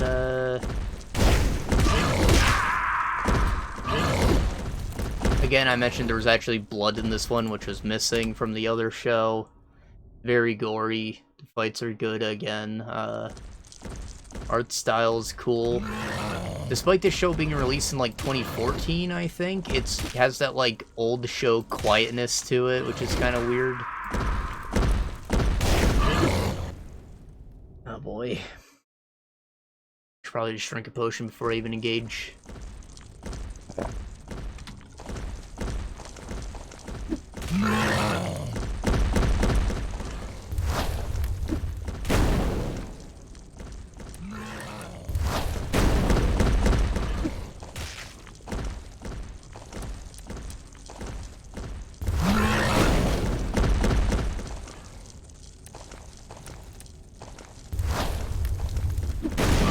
Aw, shit! I didn't see him. Butterfly threw a fireball down there. Get some light. See, I think that the story was actually very good. Took a lot of unexpected turns. Had some good stakes. Actual drama.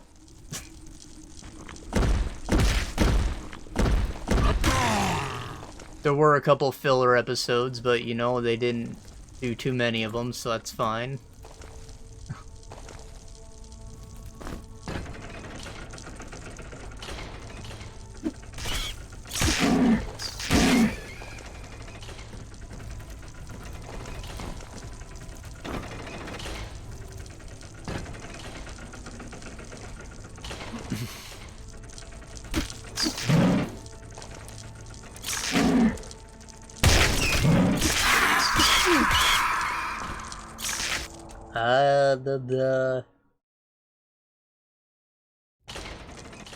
Yeah, I think that might be the best of the 3 shows, just in general, so that's good. I'll give it a pretty glowing review. I'm sure some people will be, like, pissed off about the CGI knights, but, like, I think CGI has a place in animation. Like, it's fine to mix them sometimes. I love mecha shows, so, like, I'm kind of used to it.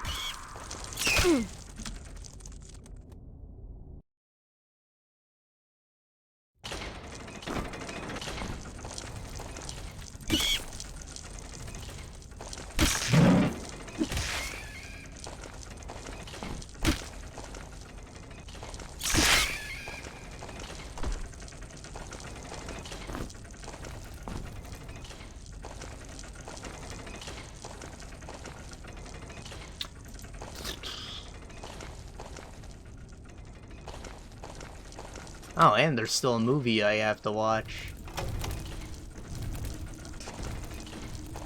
See, I didn't care to go watch Crimson Moon's movie. I will watch this one. In my experience, anime movies are always inconsequential, but they're fun if you like really like the show, I guess. Like, they're gonna completely gloss over it in the event that there was a season 2, which of course there won't be.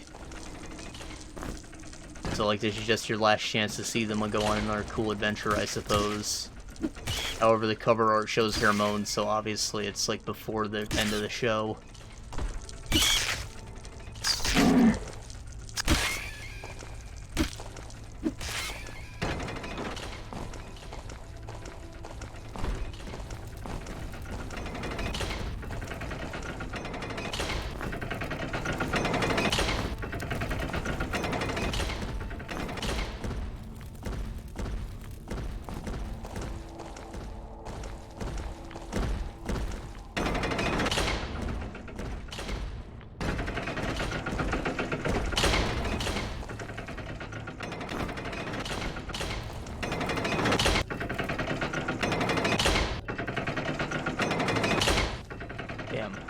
I thought this torch is what stopped it. But it seems like there's maybe something stomping around behind these walls.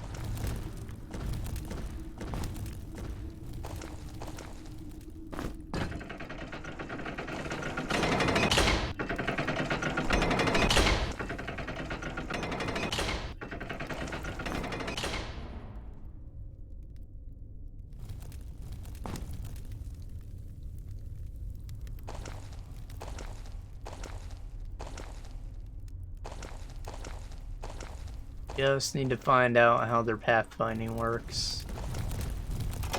Yeah, something to do with this button.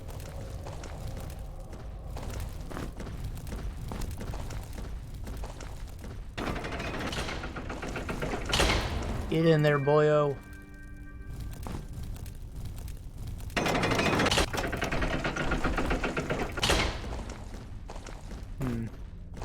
You think it's possible that that button over there, like, locked him into place? Made it possible for me to go through? Maybe?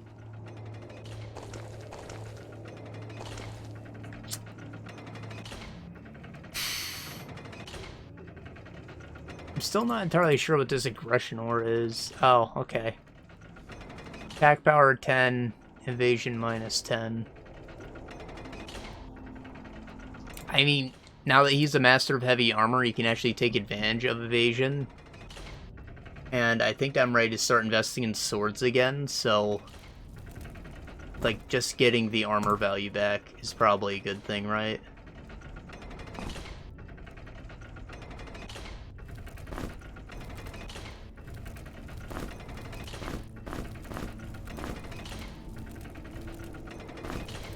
Ah, this man cannot hold this shit.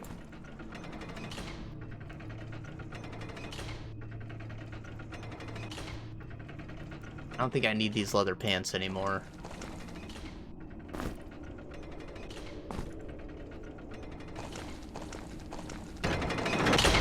Ow!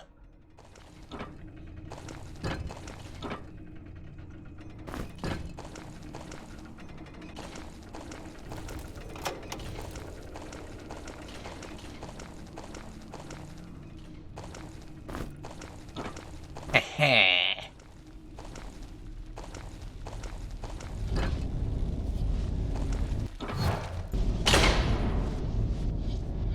Did I just get double teleported? That was kind of disorienting.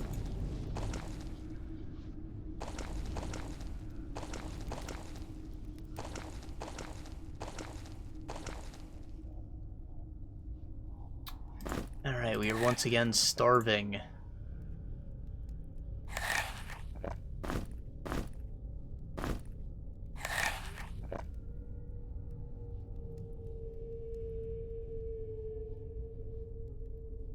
See, the reason I don't like filling myself up to full like that is that I feel like some of that food went to waste. Like, I possibly could have gotten more meter out of that. Though I think in that case it was probably just enough. I'm not too concerned about it.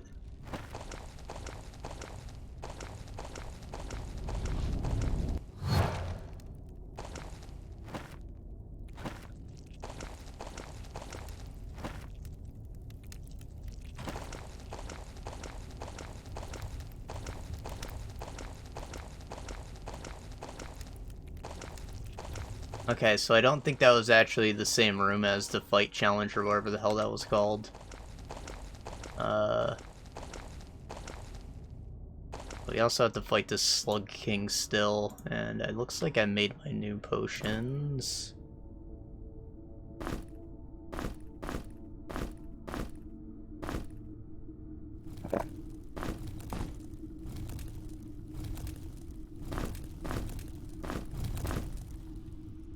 Oh, hello. Why do you guys keep spawning? Shit.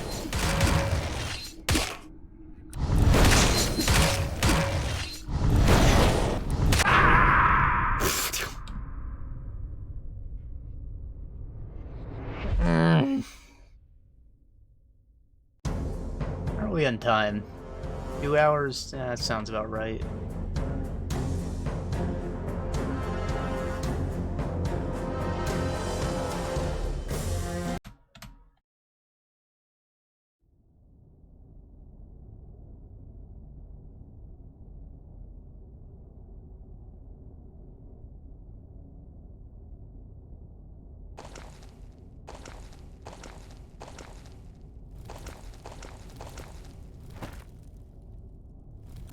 Coming out of that hole.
I forgot to drink the potion, didn't I?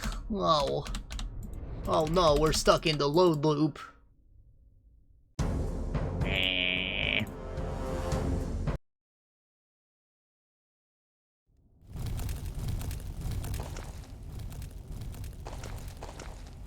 Oh, no, I did drink the potion, but I need to drink another.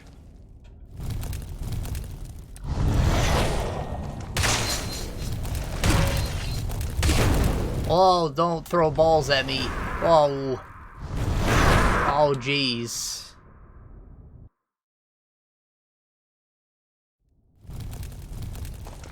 Maybe I should just get out of this room, you know?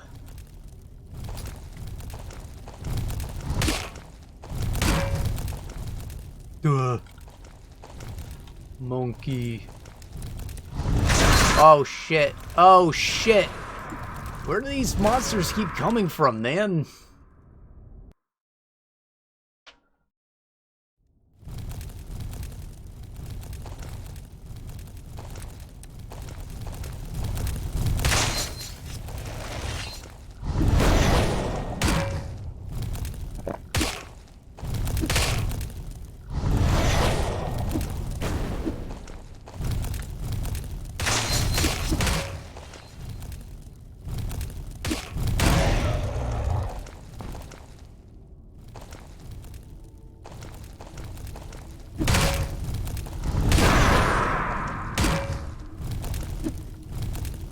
Oh.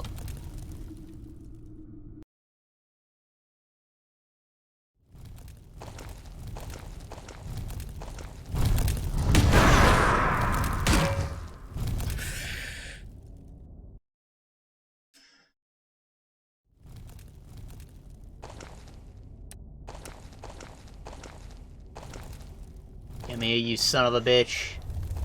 You lime.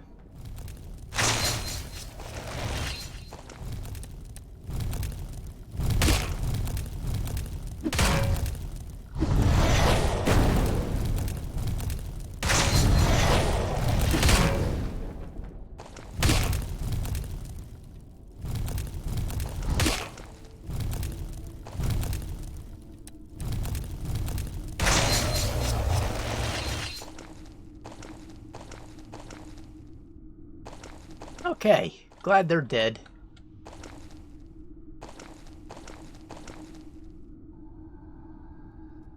We are kind of burning through our potion reserves, aren't we?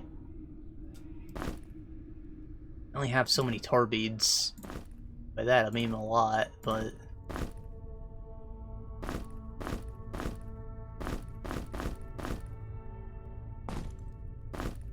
I don't know if we're, like, doing this the correct way, or if I should maybe be running over to the crystal to heal.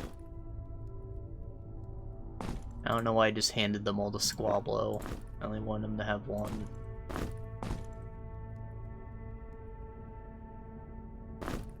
Guess I don't want them to have any.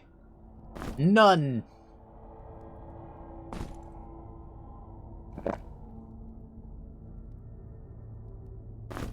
Food.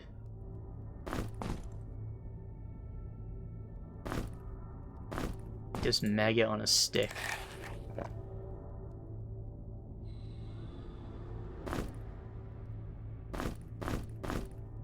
Okay.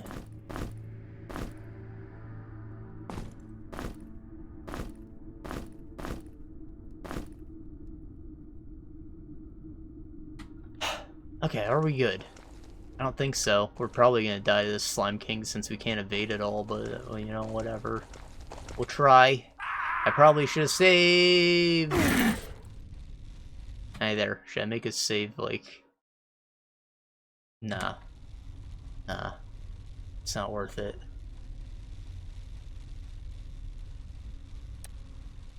You ready for this?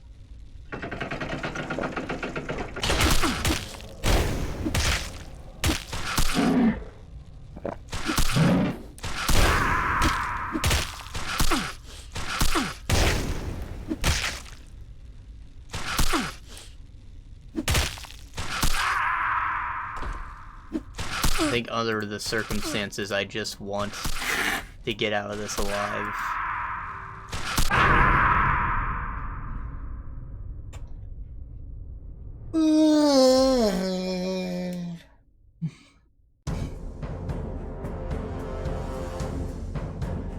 It's what I get for constantly referring to him as a Slime Boi. He's a slug. I know it.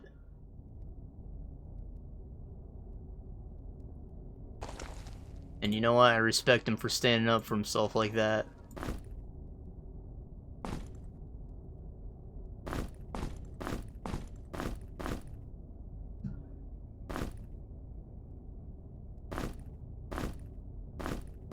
Yeah, I think I'm just gonna, like, dip for a sec.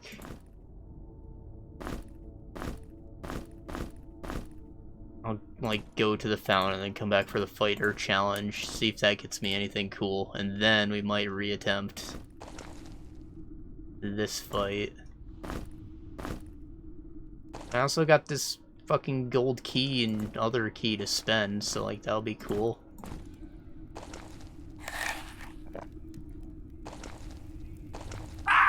Fuck! Good thing I just saved.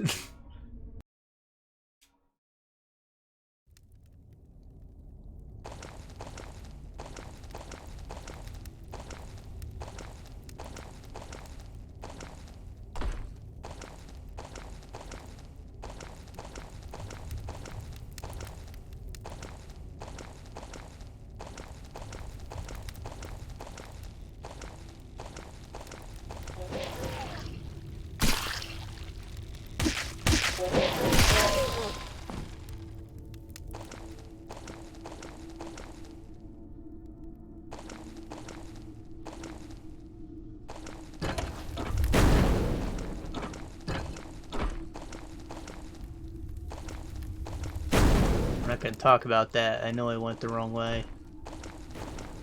As long as my boy's alive, I don't give a shit, because I'm heading back to the crystal anyways. Right? Which way is the crystal?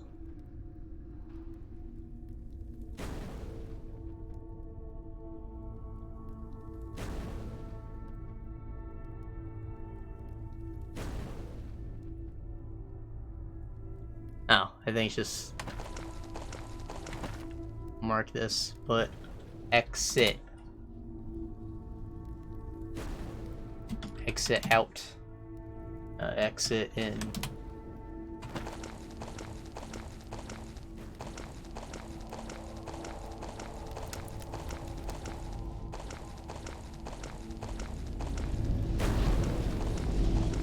Crystal, it wasn't that far away. Probably should just went there a while ago.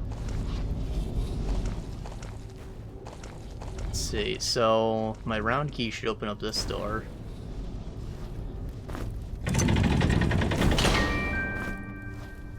The lurker vest. I have the lurker boots. And these are light armor, so like he was always wearing them.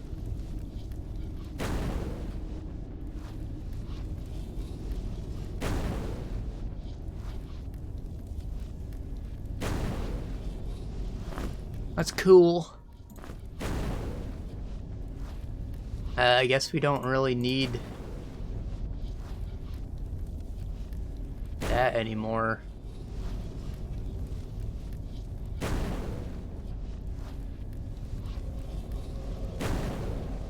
Huh. I'll keep it here for a little bit.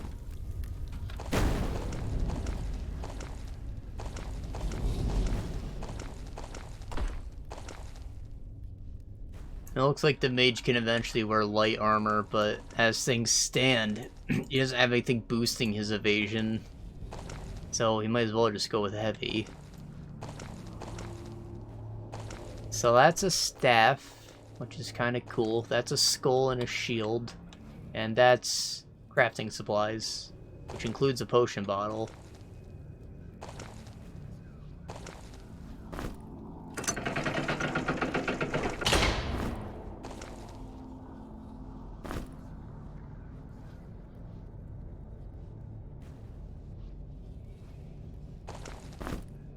I think I probably get the most out of this. I don't really give a shit about the shield. Okay, I'll put it back even. But I got a skull, and that means like, what is that, 5 extra damage for every skull I carry? Oh, they have to take up inventory slots? Shit, I wish I knew that. Shit.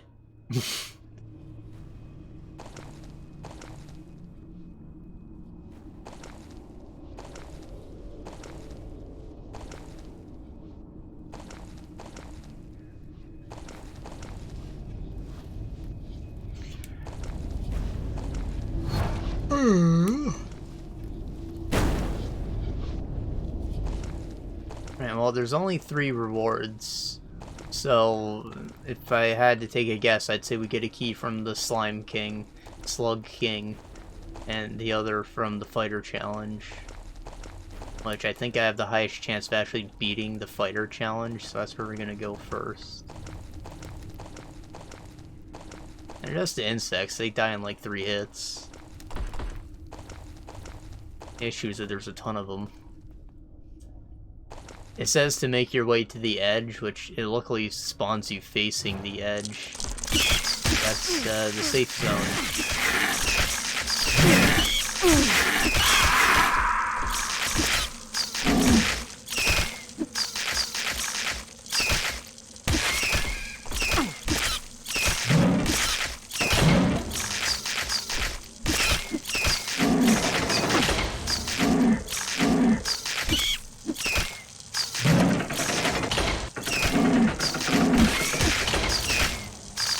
See, that's all I had to do, and to pull that damn lever. Oh, he fucked it up.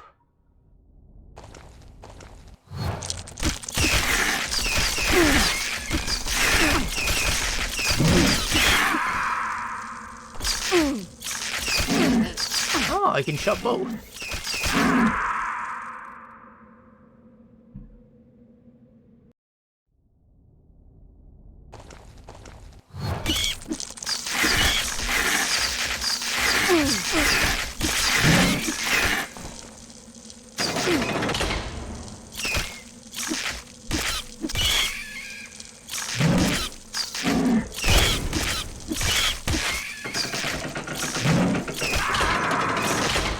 Opens back up over time. That's a load of shit.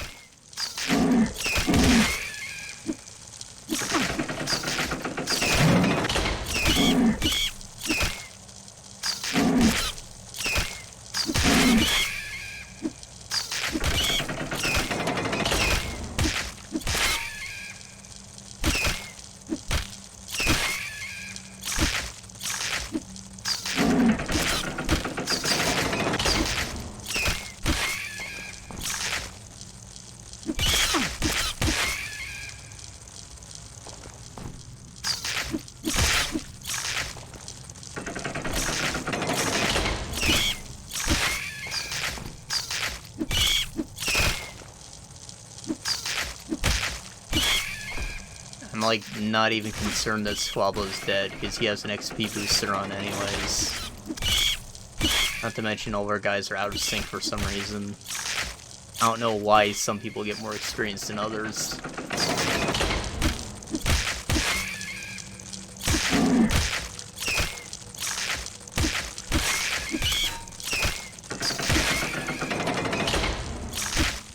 Yeah, I wish that we just leveled up as a party. Since we're technically all played by one person.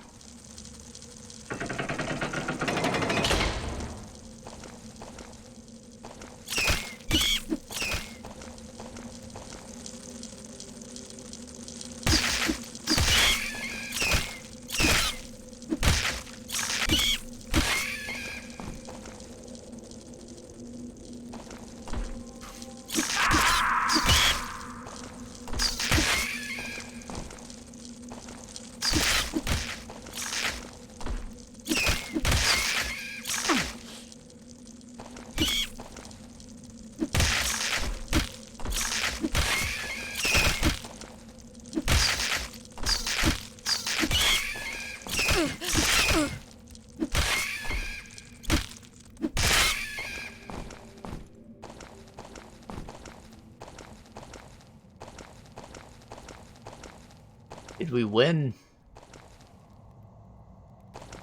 I think we won. There's the key. Said to make my way to the edge. I guess I could have theoretically got that key and got the fuck out. Where's the fun in that? I got a ton of extra XP from a fight that I could have avoided, you know? Got some BAMs. This may not be the prize for you. There is another choice.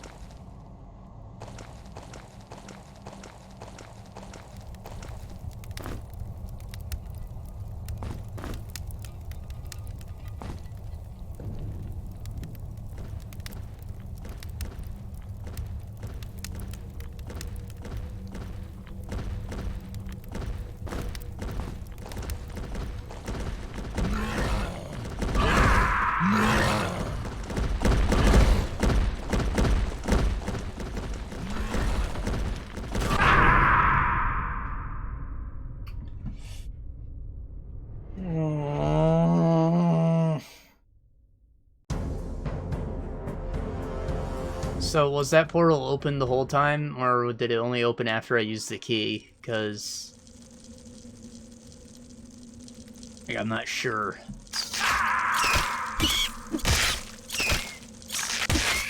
If it means that like the other choice just means keep the key.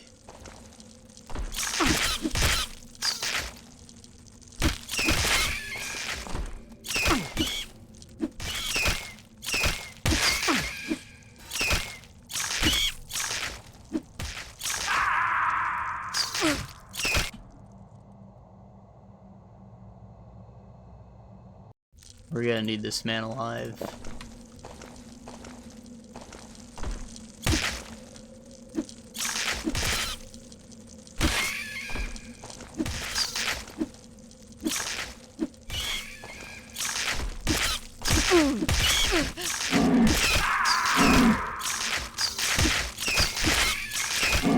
Damn.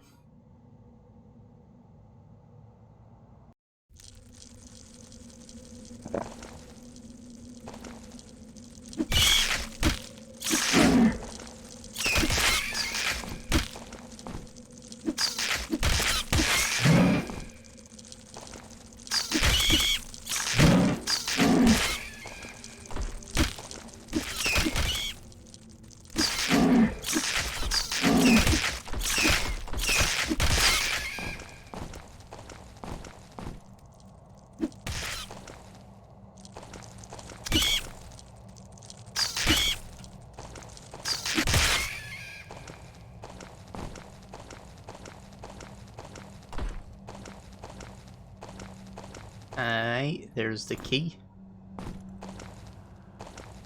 And yeah, it looks like I have to use it.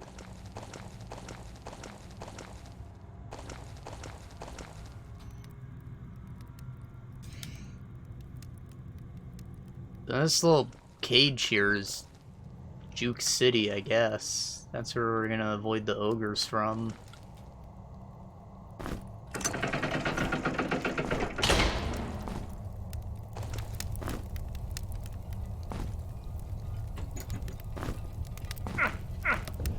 But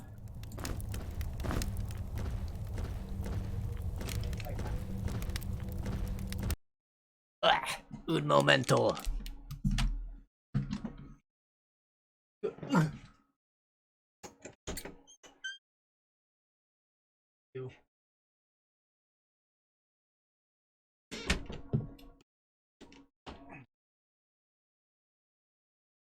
Woof.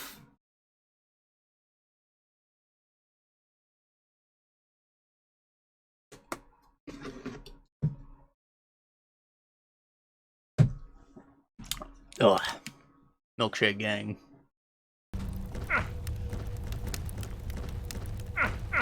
Alright, well, we're gonna hold on to that dagger just in case it wants us to exchange it for something.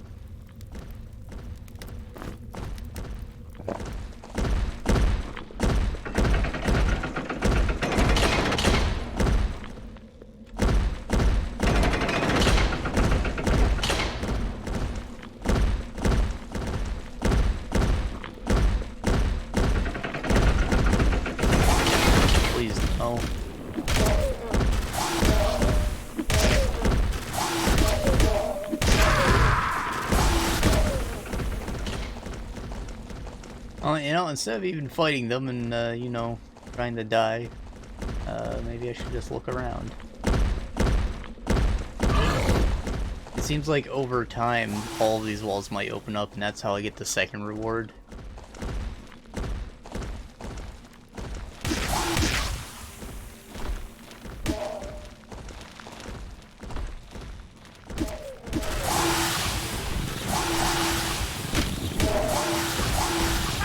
This whole thing wouldn't even be so bad if I didn't have to fight two of them at once.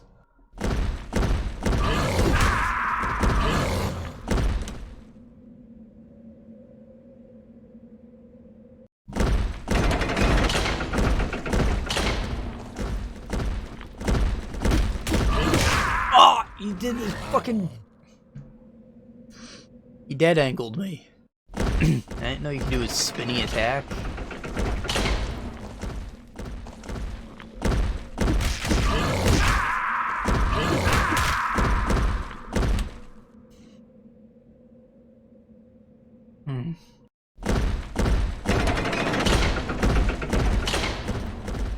For those of you who don't know, a dead angle is what you call a 360 no-scope with a sword.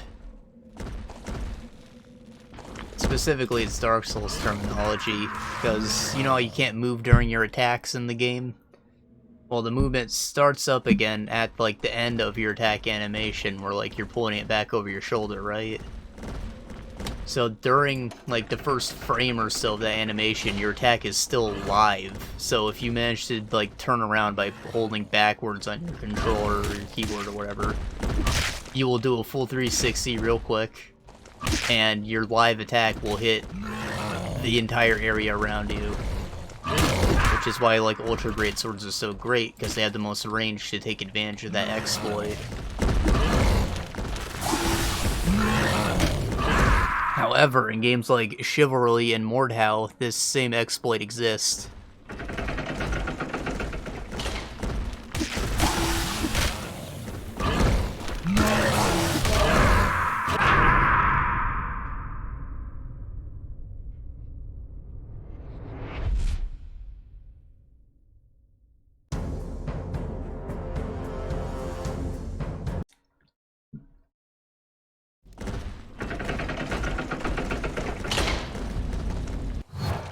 First off, let's get to safety. Then I guess we should walk away and get our mage back.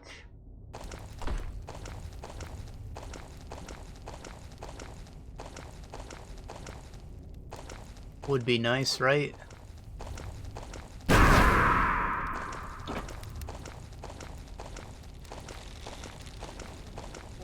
Don't even worry about it. Smile and wave. Keep walking away.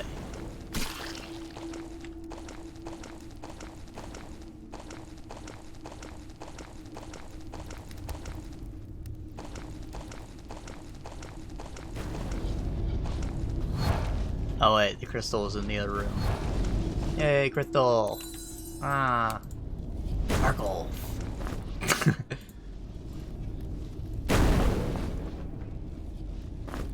Ah, da da.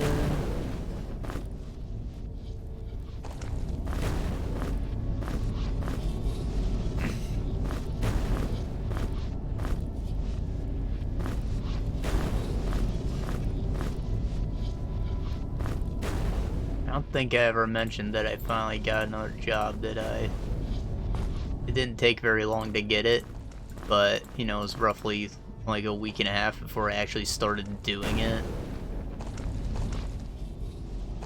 And see, I just finished my training the other day, so now I'm like actually on my own free man. It did fuck up my first schedule though, so I'm working a little more than I want this first week. But I, like, told them about it, so hopefully they change that. Well, if they don't, I'll have to fucking burn the place to the ground or something.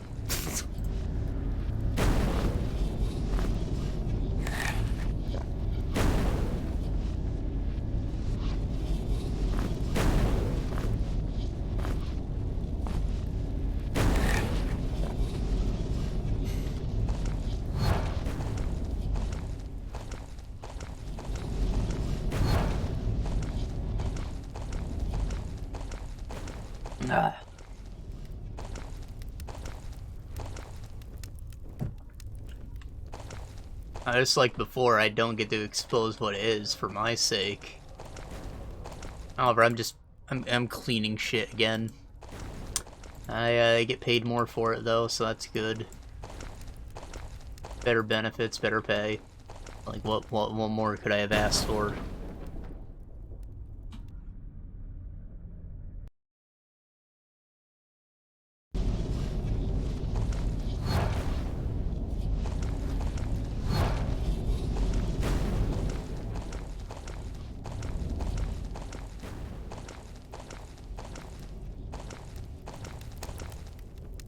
Ah, boy, I finally don't have to wake up in the fucking morning anymore, too. I told myself that I was gonna be a morning person when I started the last job, and it never happened. It's just not for me. I just want to go to bed around 3 or later every night.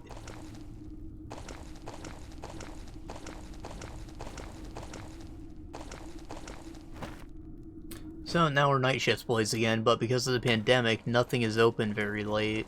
So like, I'm fucking starving. We only have our Lord and Savior Wendy's. Which obviously I'm not going to eat multiple nights in a row.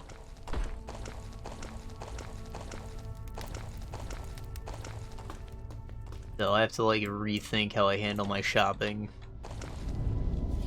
So I have stuff to eat.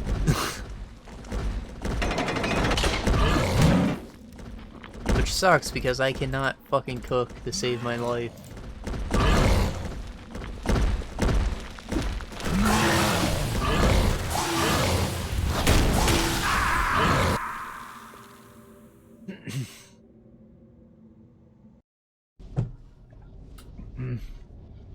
It's not entirely true, but also it is. Yeah,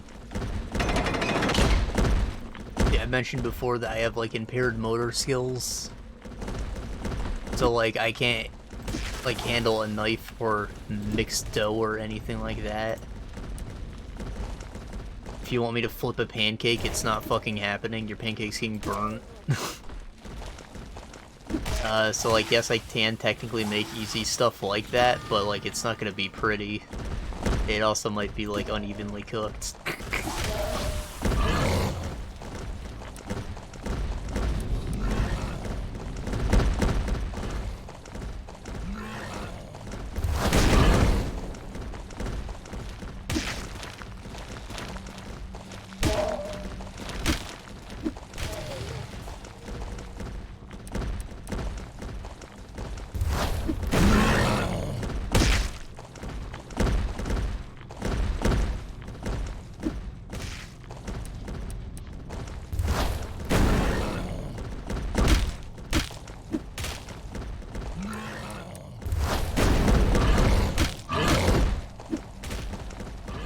You know, I also just, like, don't take care of myself, so I don't have the time to dedicate to the actual process.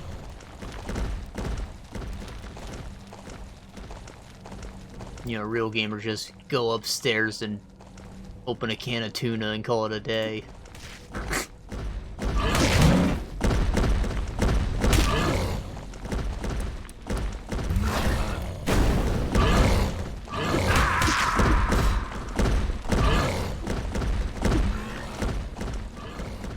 These guys like immune to all my thrown attacks. It's bullshit. Oh, you know what? It's because she's starving. She's not doing any damage.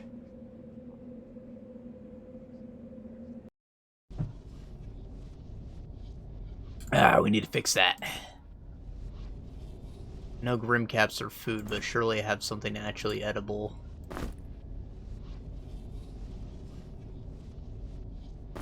No, we are fucked. We are out of food.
Boy, we're about to be surrounded. Oh boy, we are surrounded.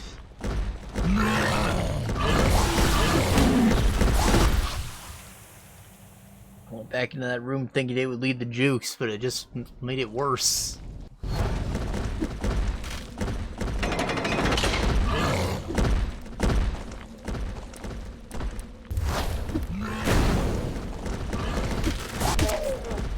Oh boy.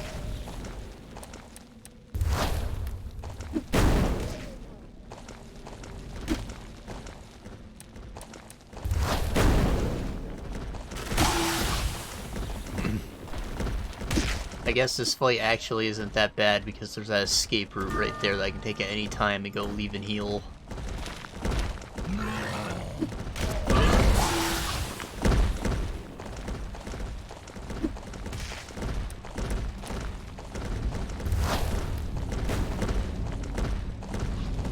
But we're trying not to be like that.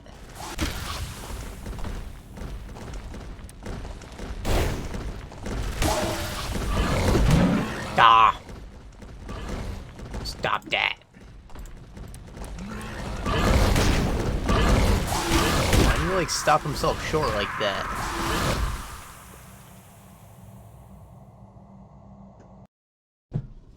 I think I might start save scumming this. As in when I'm in a good spot after I've killed an enemy, I might save. Because this is like gonna like take a long time. There's fucking 3 ogres.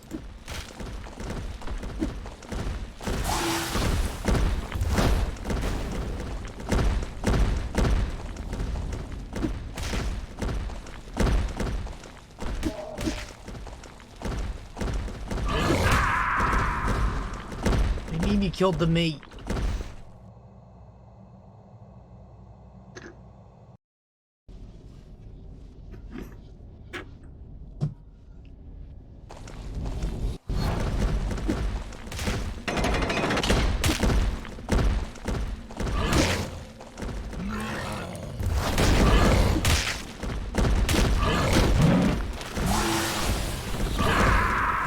I thought you shut the gate so you wouldn't go in there and I could have a hidey hole.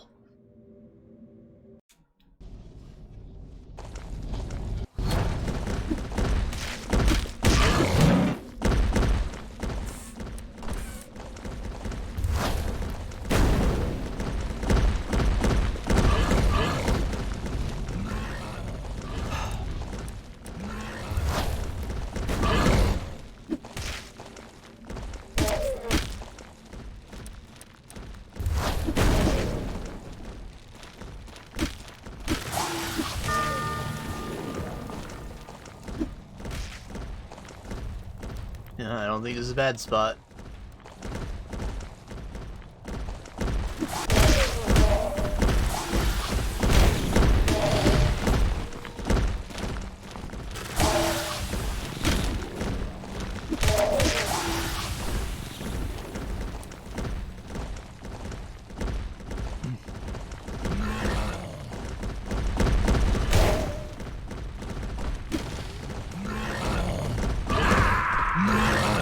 I know healing seems like it'd be a good idea. Yeah, but it's not.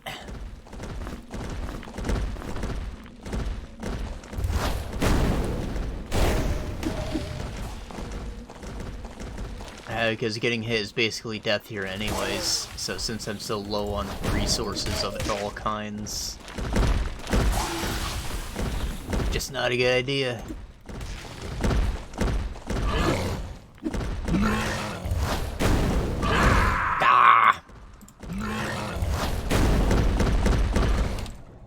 Once I get rid of that last mush boy, it just becomes a game of jukes. And if I can keep them all in the same corridor, it won't be so bad, really.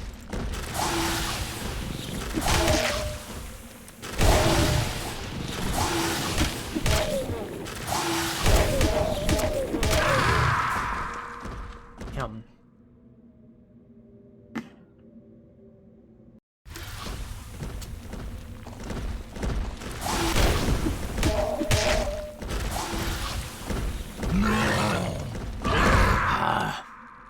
I need to shut that door. Loser.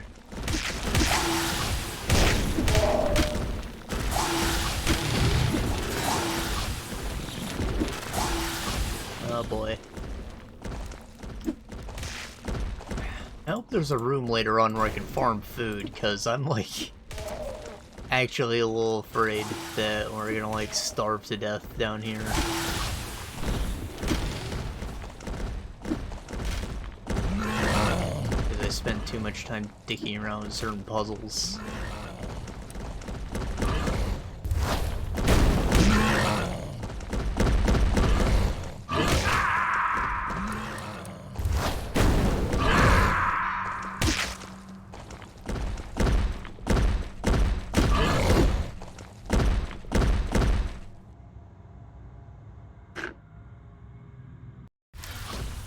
Yeah, I know, I'd really like to use bombs on these guys, but I need a second to actually take them out after we get to safety.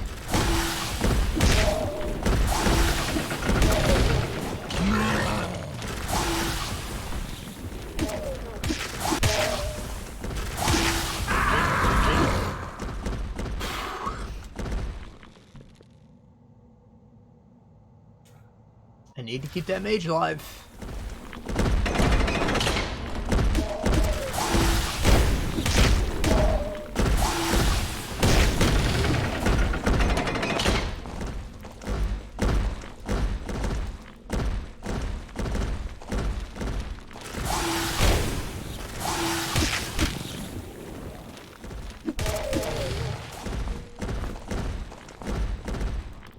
Okay, I think we're in an okay spot. Now let's just like sit here and pray for a second. No. Or not.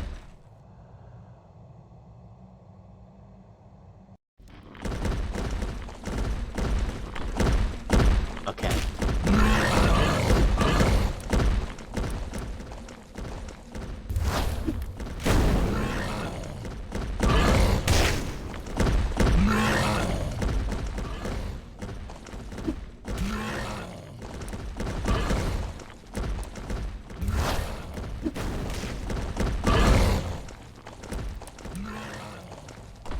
Out of energy.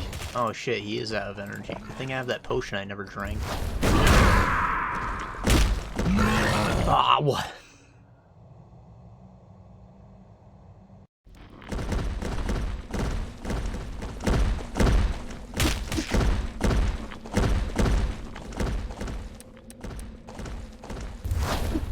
Right. Get him.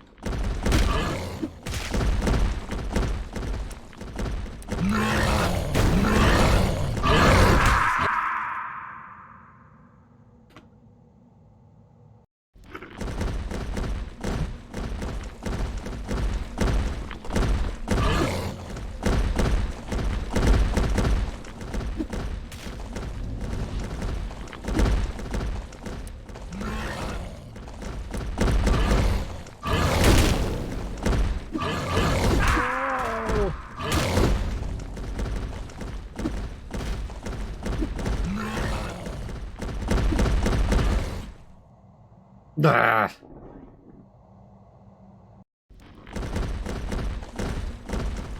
The mage is like 80% of our damage output here since we have to keep away from them. I really can't just let them die.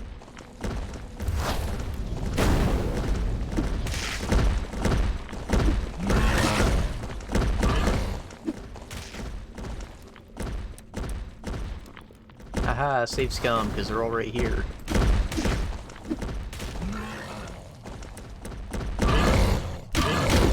So what's up?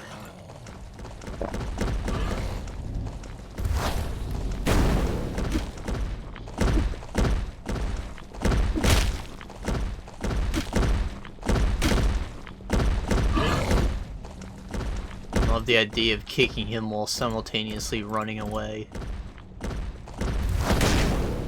What does the animation look like? Do we just like dive kick past him?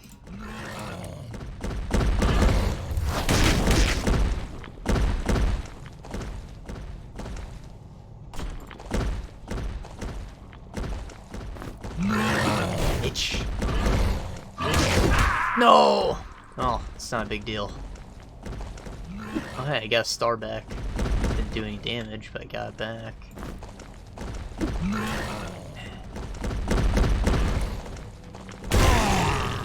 Woo!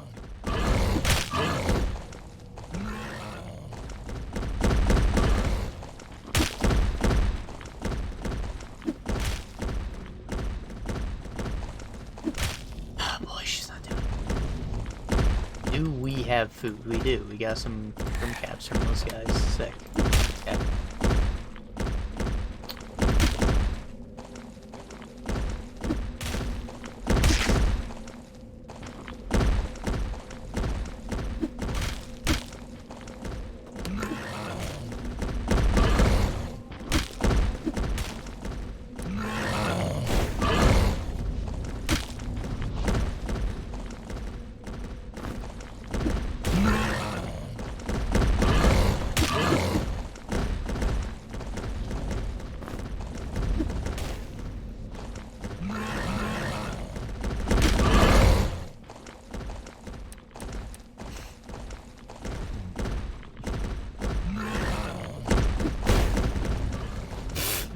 Caught that bomb.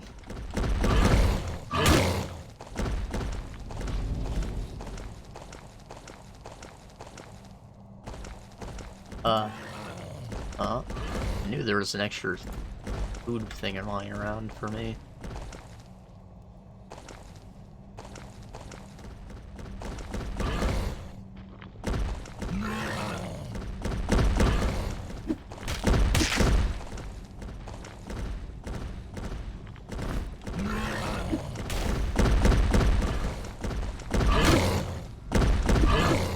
I think this one's the pinata. You should be almost dead at this point.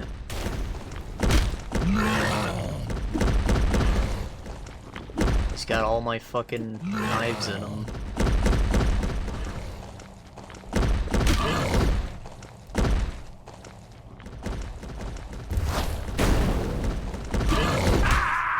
Damn it. Big deal if I get my knives back. Okay, well, now we're fucked. I can't.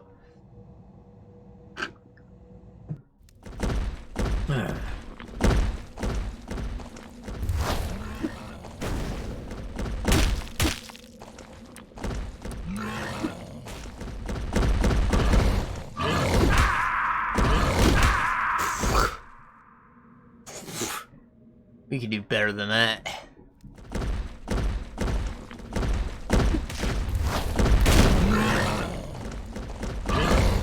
Oh, hey. I wonder if there's, like, a limit to the number of tiles you can charge down. And I didn't realize my last save still had 3 of them alive.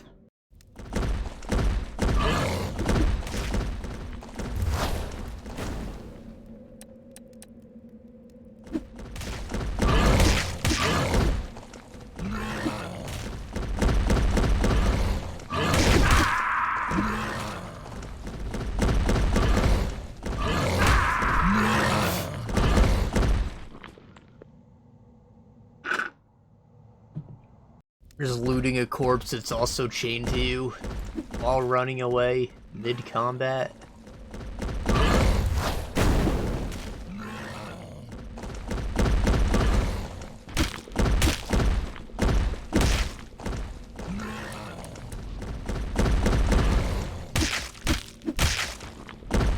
Right, she's starving. She's starving. 8.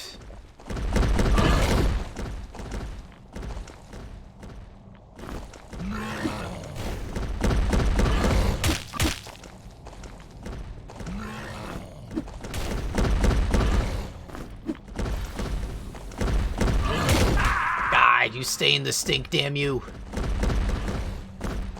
Ah.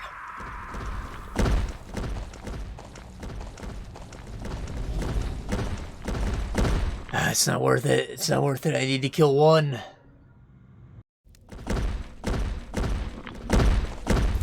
Still have his potion, he does. Should drink that.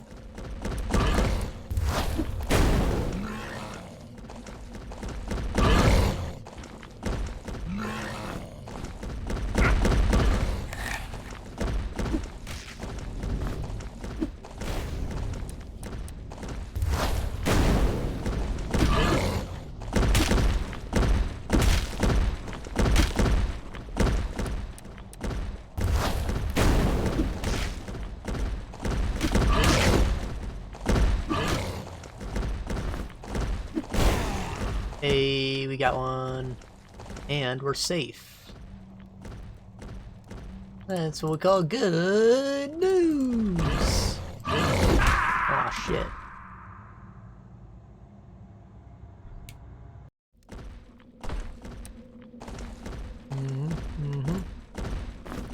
I got some bombs for you, bitch.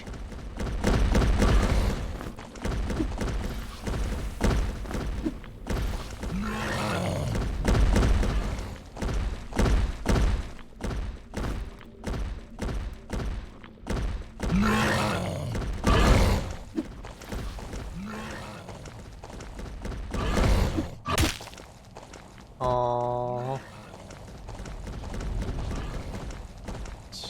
Right around here are my knives. Where are my knives? Did that guy not actually have my knives in him? No, he did. They're just right there on the floor. I have to pick them up manually, it seems. Probably because it's in between saves. That sucks.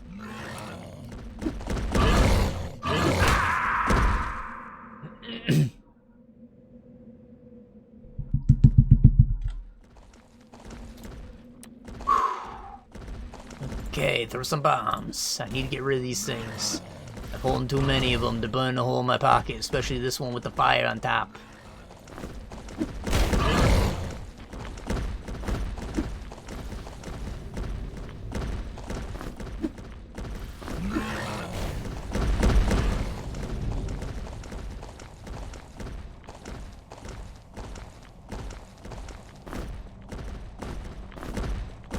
Get the fuck out of here, alright?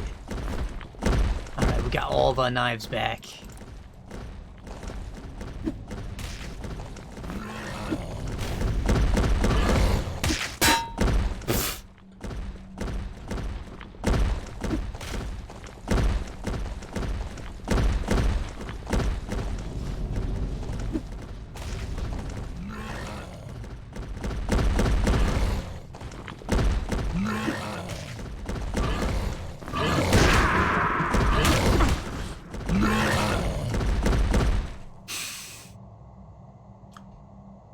You know, I equipped that fire sword at some point, and I never re-equipped it.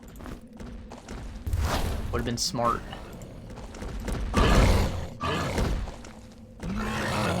Ah, shit.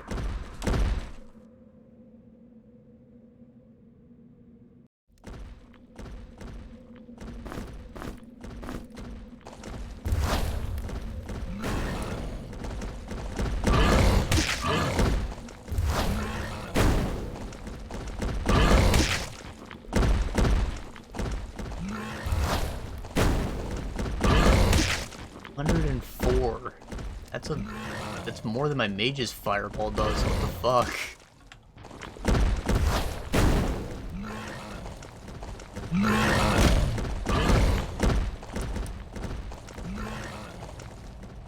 I know bombs, they exist.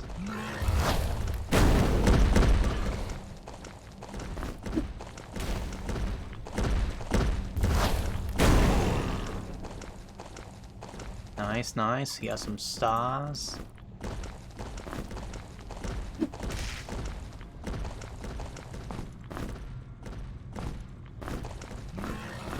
Here we go. Come on, boyo. I'm ready to beat your ass now. I should probably save scum. And so I'm gonna start talking shit now that you're all alone, pussy boy. You think you can just fucking charge at me with your bald ass head? I got news for you, pal. My head's shinier. A sword's all out of charges doesn't mean it don't cut hot, though. And you look like butter to me, boy.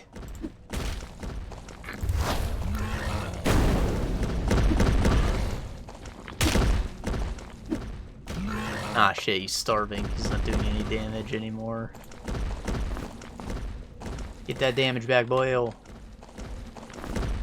Axel needs food, too.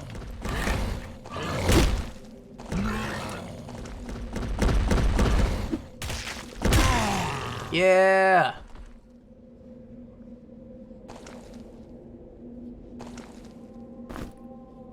You got a speed potion out of it. still not entirely sure what speed means, but aside from attack speed, of course.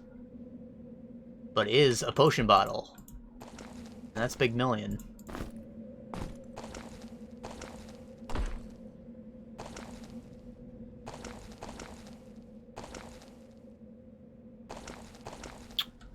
That all we got? Didn't it say there was another choice? Where's the other choice?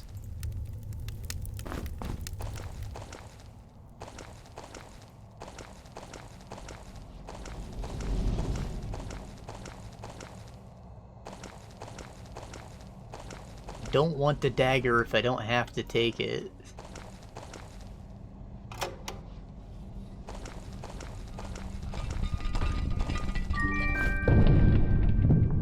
Oh, I got a fucking beetle to munch on.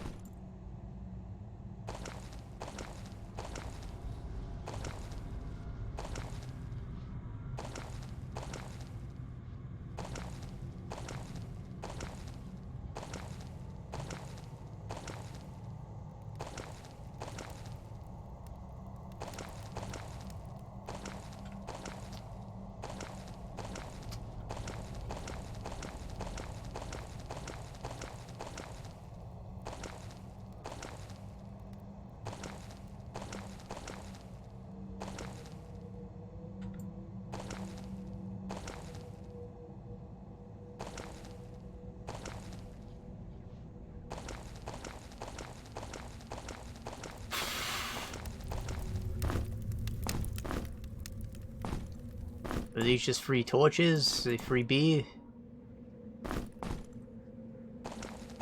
I want to, like, not take this knife.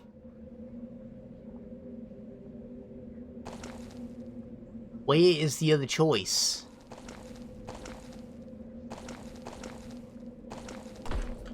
Y'all be talking about choices like I gotta make them. Do I just leave? Is there something waiting for me on the other side? Aha! I think that was correct, except for the part where there's fucking spiders. Shit!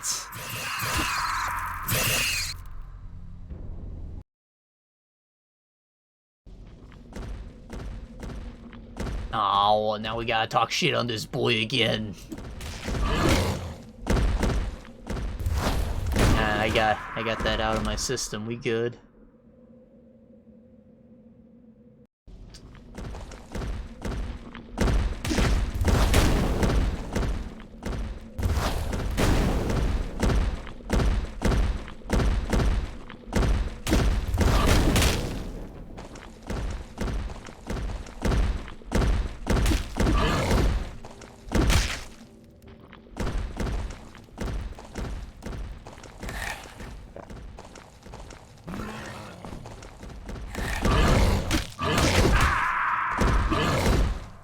Ah.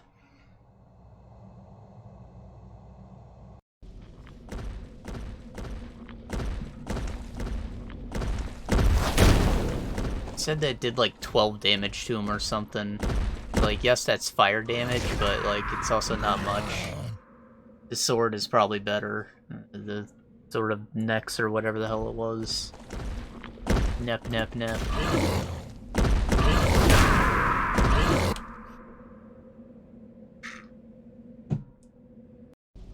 Oh god.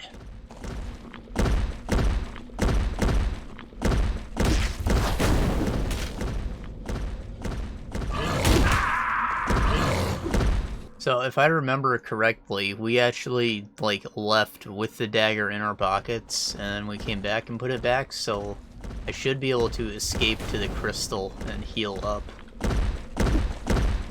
before we take on those spoods. And who knows, maybe it'll let us keep them both for high score reasons. It's a dagger, it can't weigh much.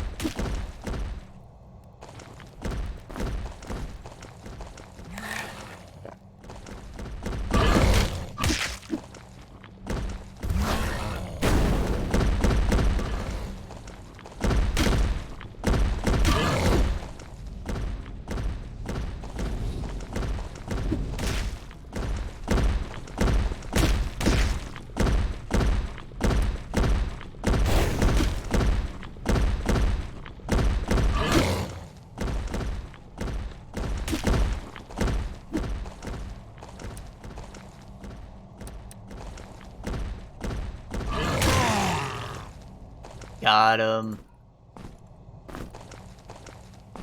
Okay, there's a button here. That scarab, because we have no fucking food. Then we get the hell out of here. Save first, just in case. Okay, we good. We clean.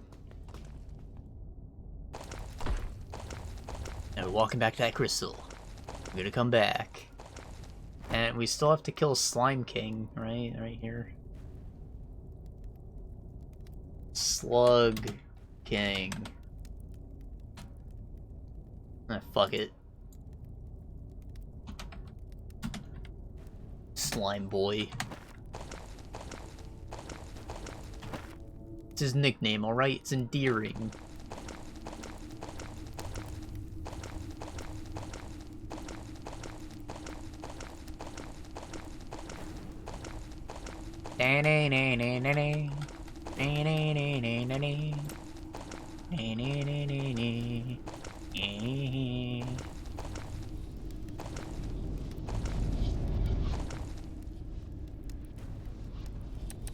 Need more energy.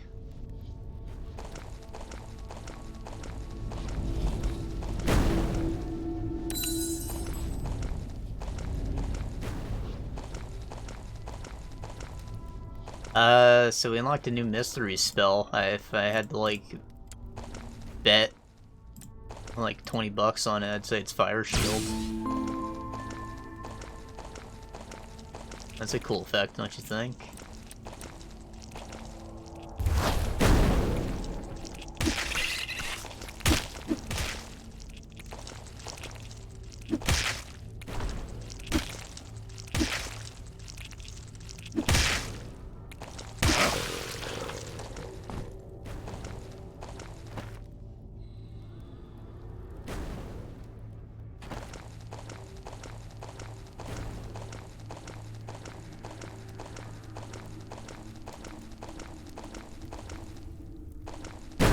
Fuck! Why do I always do that? I know it's not the right way. I even knew it before I pressed the button and I still fucking pushed it.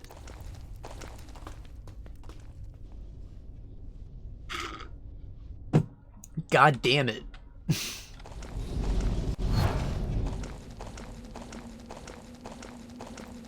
Alright, you can take this fucking dagger back. I don't want it. It has lifesteal, that's fucking sick, but, like, we don't use daggers. Bring on the spoods. I'm ready.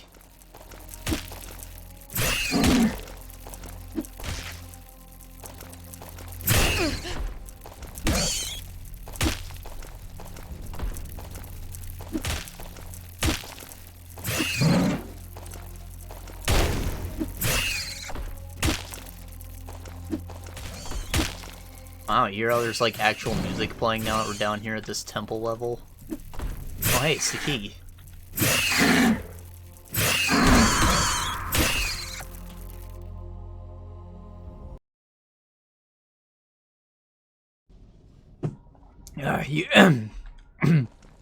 Christ. You guys might not even hear the music because I have it turned down pretty quiet.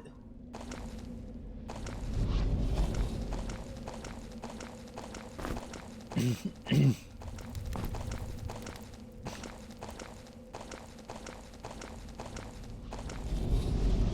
then I have the game itself turned down a little quieter too.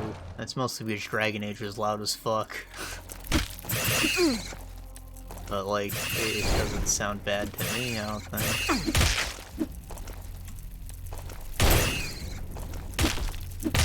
I've been trying to keep up with our backlog of VODs. I currently don't have any that need work on, except for the one we're doing now. That's good.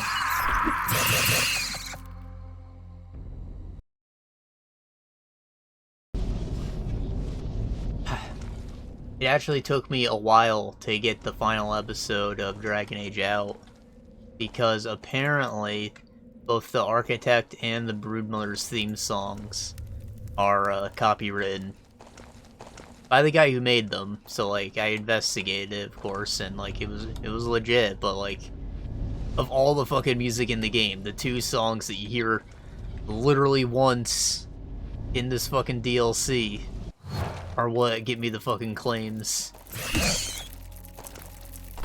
Like, whatever. They're only there for a couple seconds. I'll try and mute them. But those all took, like, a day to process after muting, and there were, like, 3 strikes on that video.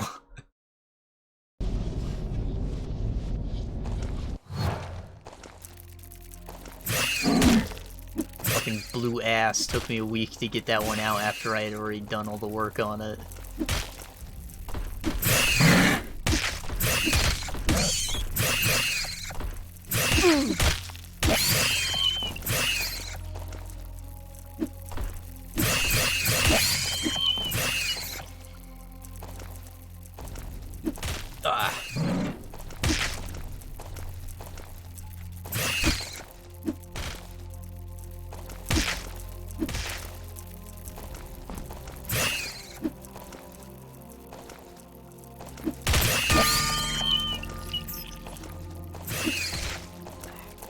I think that we're doing good here.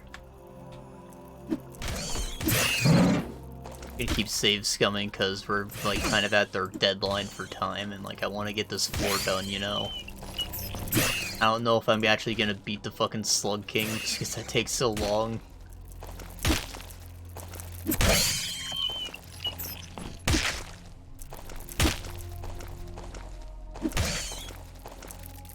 But like I want to get this done at the very least.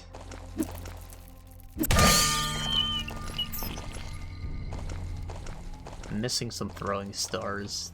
That could mean there's a spider still alive, or they're just right here. No, I'm missing a few more actually.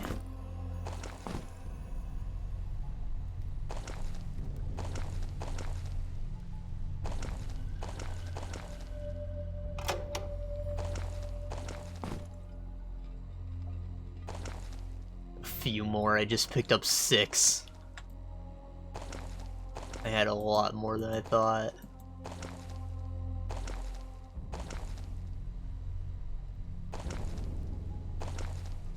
It's probably because I don't have that many throwing knives. You'd think that I'd have more the weaker of the two, but I don't.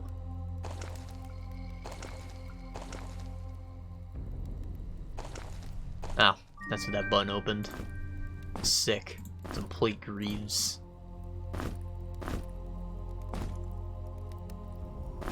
Need these no more. Battle axe.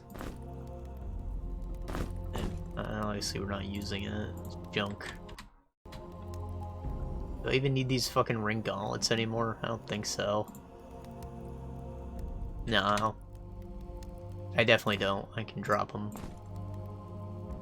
When I get the plate ones, they'll go to our wizard.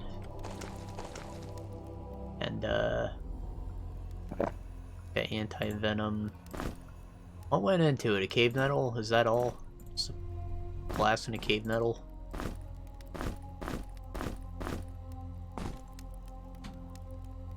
Sick. He can finally use his fucking light armor. Oh yeah. Alright, so we're switching this whole shebang up now.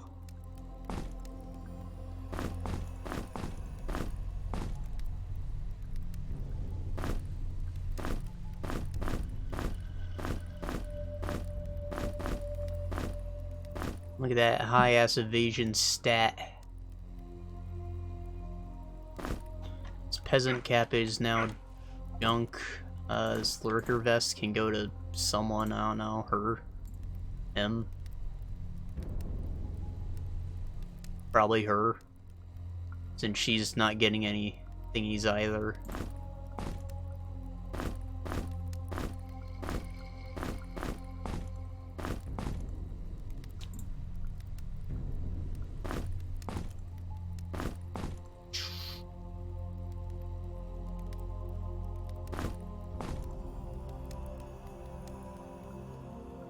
I need a pair of gloves. Put those on for now. I know that the ring gloves are like right here. Speeds those. Cold resist, whatever. Whatever.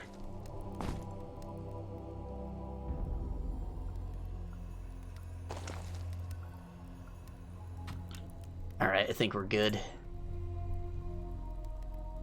We're fucking Amazonian Pokemon trainer.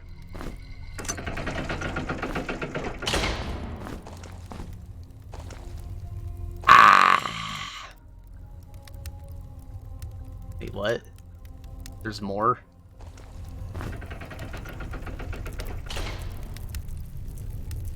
Please go away.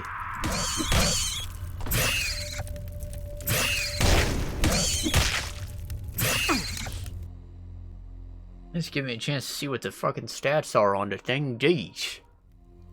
Hell yeah, I get no respect around here.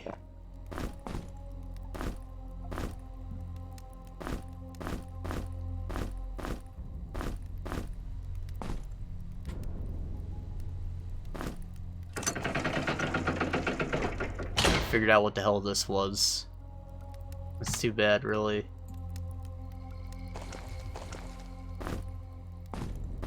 And the symbol in the picture is kind of like the one that's drawn on the buttons on the stone walls, so like I probably noticed it if it's whatever.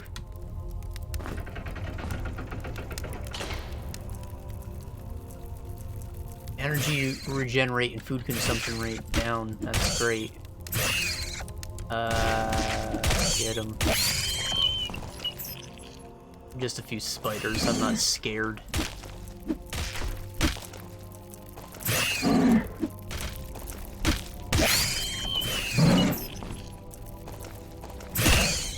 Oh. Cool. Oh, hey, more loot.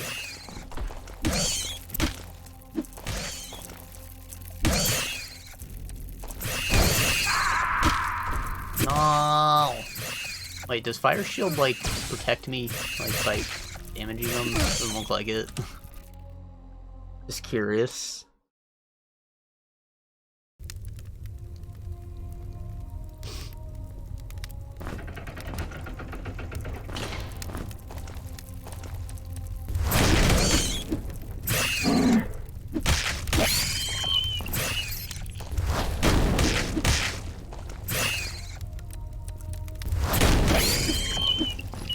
Ah, shit, ow!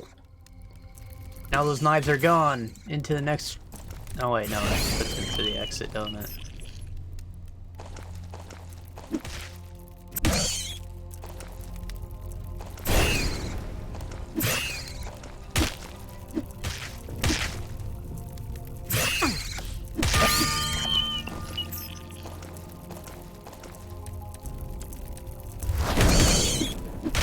Or like secret doors opening up and letting out more spiders. I can hear it.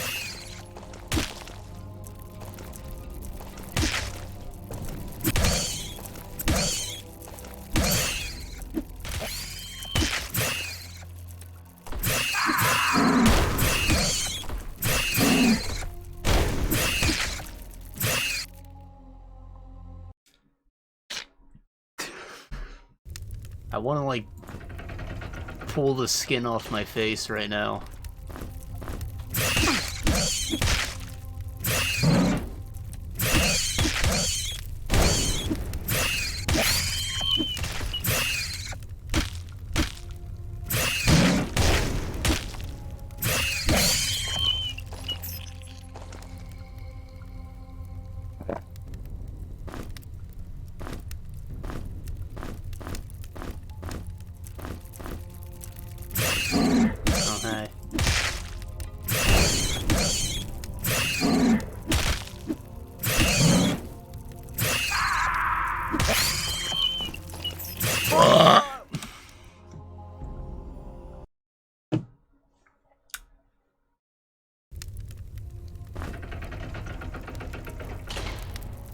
Alright, boy, that's not a good sign.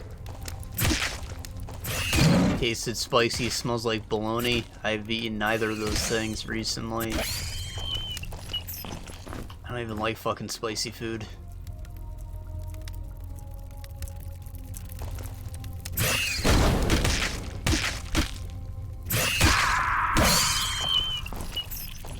Stop dying. You know you're better than that.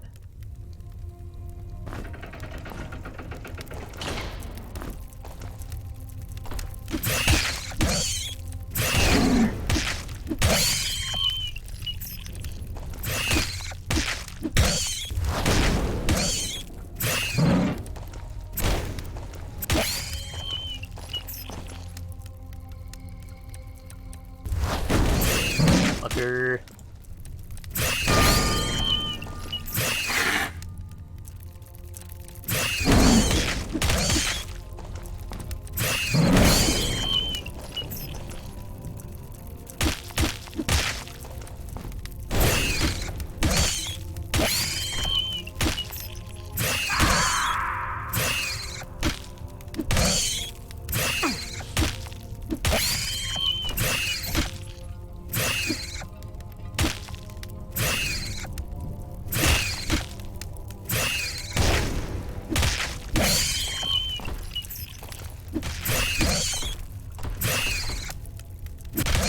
Alright, we're both reloading, and I gotta let my cat out. Probably has to go to the bathroom or something. Poor boy. You know, normally he makes a big commotion when he wants something. Right now he's being quiet. Sorry, Dinky.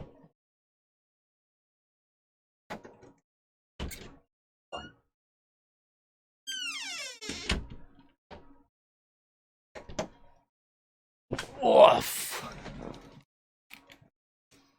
My butt smells like feet. And that could have just been my feet. I was sitting Indian style.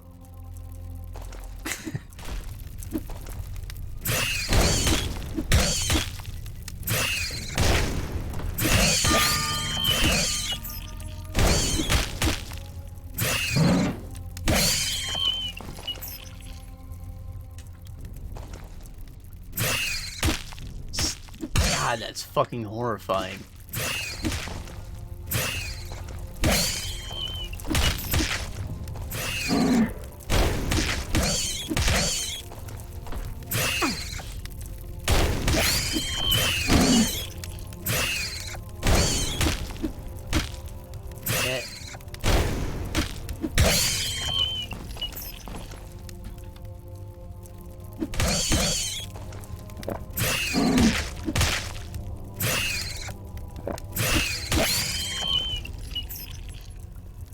Good, we good? We still save scumming? Fuck yeah. Get it. Get it.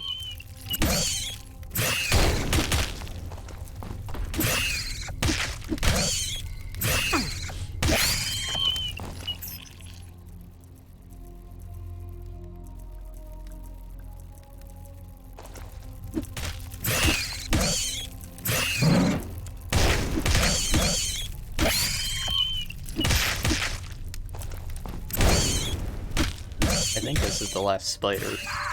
And seeing what was out there.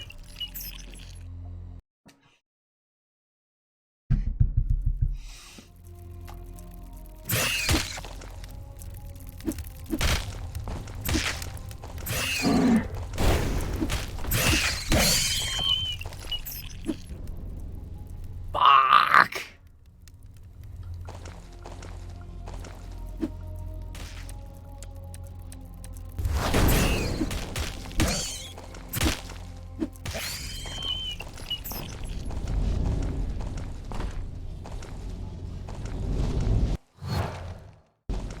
Oh, there's my knives.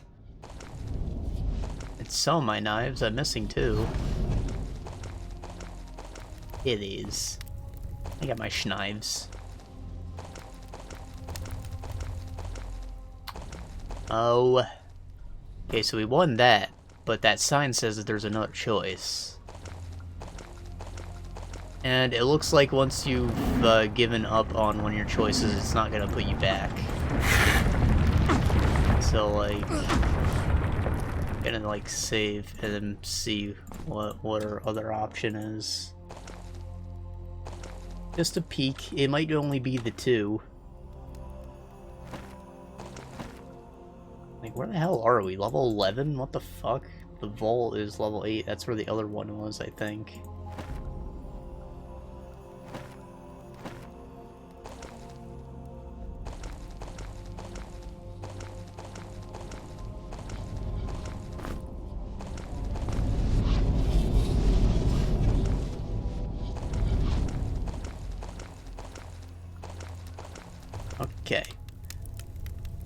put this cloak back and step through.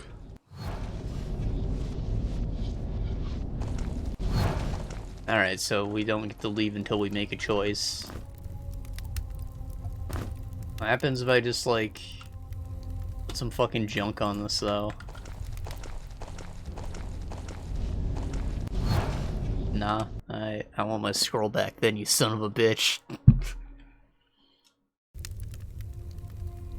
Hey, isn't that the exact scroll I was waiting to find?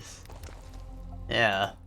So, like, the element, and then self, missile, and whatever the bottom thing means. We're going with physical. So I'm gonna take it just for the spellcraft levels, because I don't really use arrows, but, like, I just wanted to know.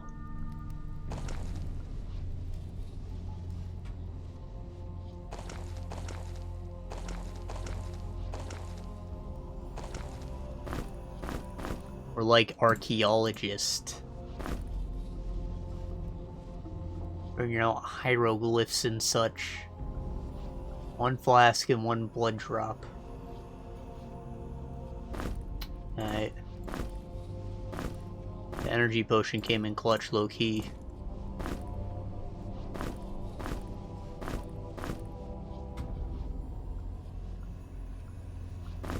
And also, like, high-key, we wouldn't have made it out of there without it, so, like, I guess it's kind of, like, high-key, too. You know?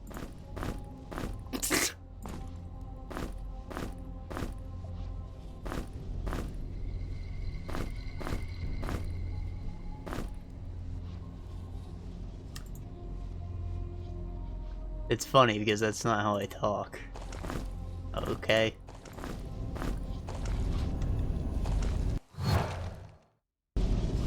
I'm speaking using words I only half understand.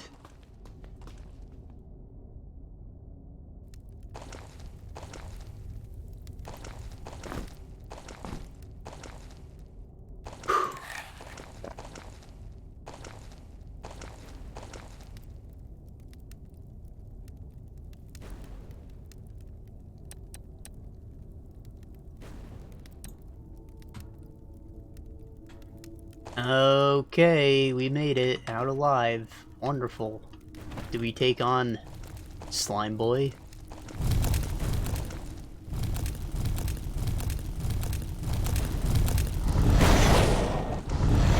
Oh my god. Do you guys fucking see what's happening in the chat log right now? It's hilarious. We usually get like one of these, like, every couple weeks. We got like 5 at once, dude. And they're all from different people.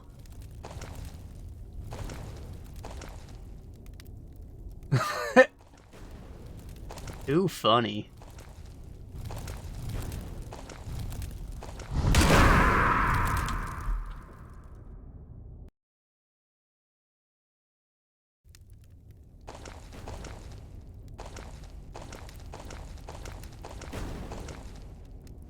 I say from different people as in different usernames. They're probably all from the same guy. He probably like has them come in at 3 different, or as 5 different accounts, so that, like, they won't all get muted or whatever. It won't come up as spam. But they're all probably coming from the same machine.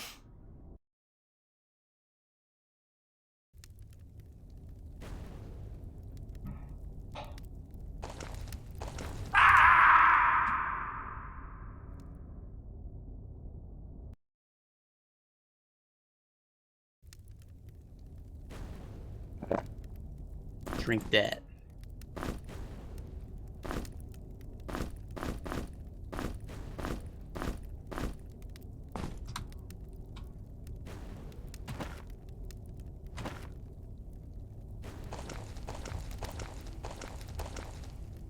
Okay, where we at though?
Gosh darn it.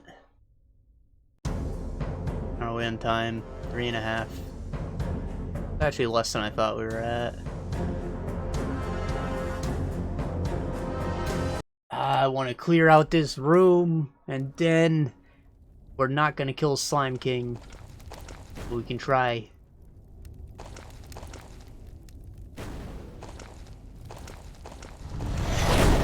Maybe if I find him on another floor and then I come back, it'll just be treasure and not him. Since he always runs away. He only calls apprentices, not novices or whatever. Or, you know, whatever. Journeymen. Fuck. We ain't masters yet.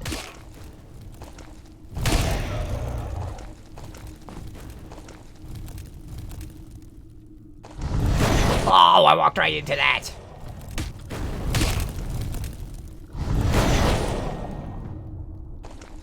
You son of a bitch.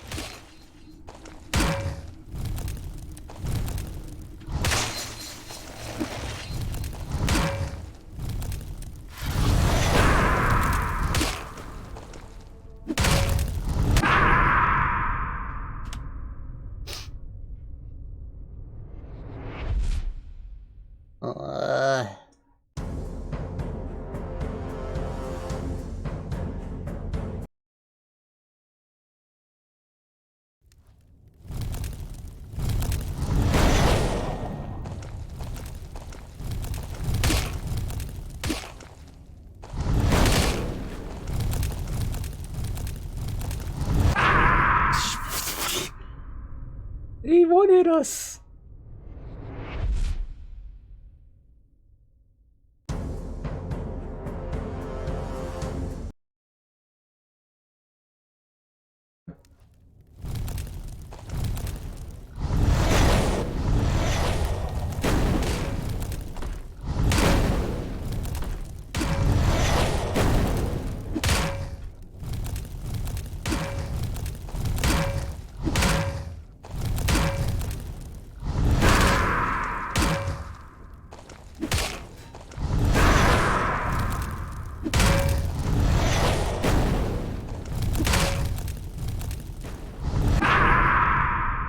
Oh.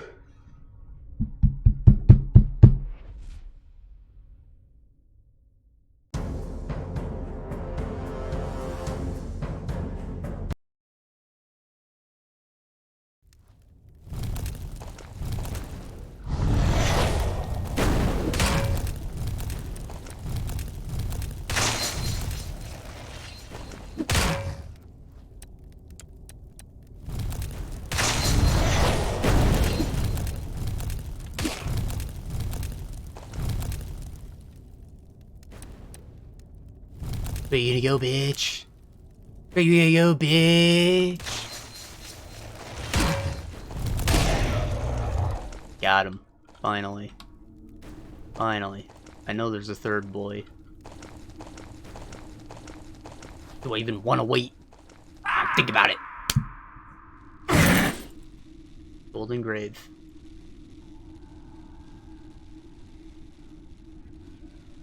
Hey there, boy.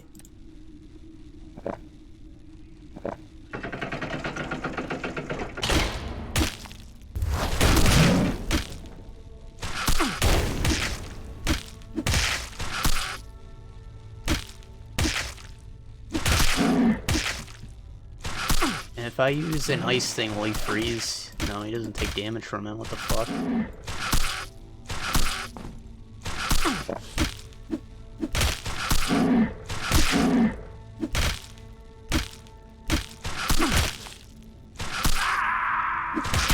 Okay, like, none of us are even hurting him.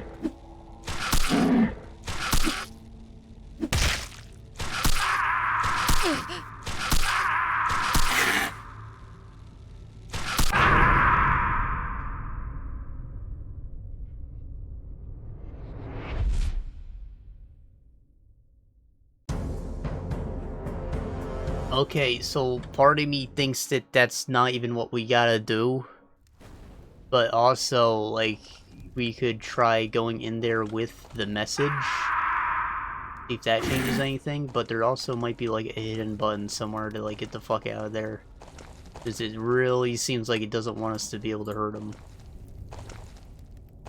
We're also all starving, so that's probably playing a no small role in it.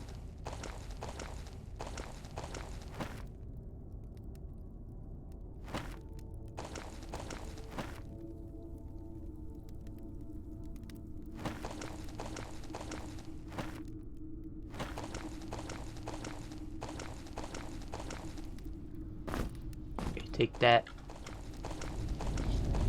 I'm gonna go down there. We're gonna go into the thing. We're just gonna go right for it. Fuck any fire elementals. Because I'm pretty sure this isn't gonna work.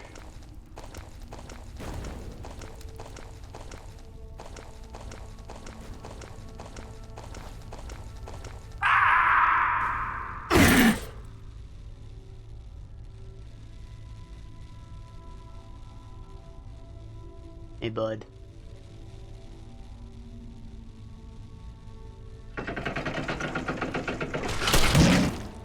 Kick!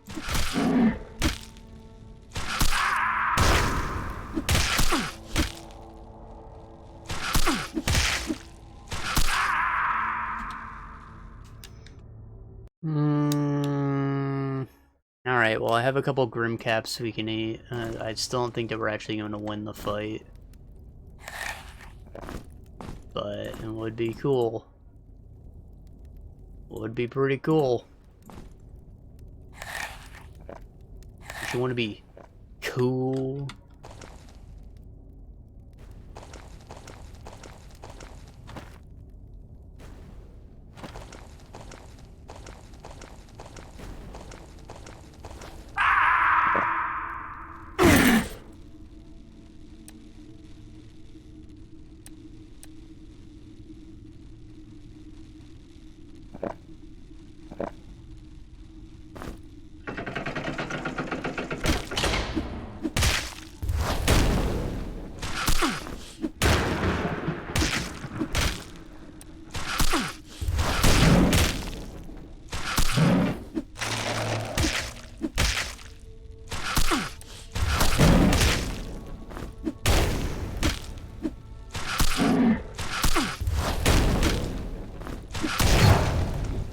Got he. Shit, we actually got he. We bested him for now. The Golden Crown of Has Abrak, the ancient rulers of the vast Theronian Empire. Do they have an anti-venom?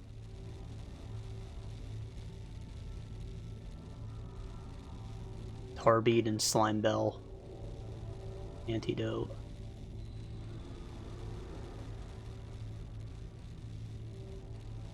Cave Nettle for anti-venom.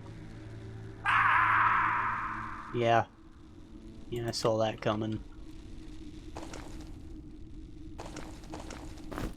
You want my fucking throwing stars back, please?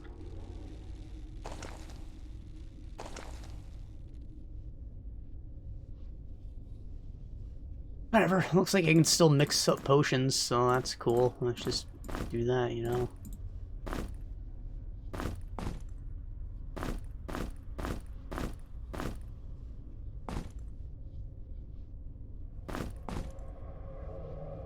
What was it, just a blood drop?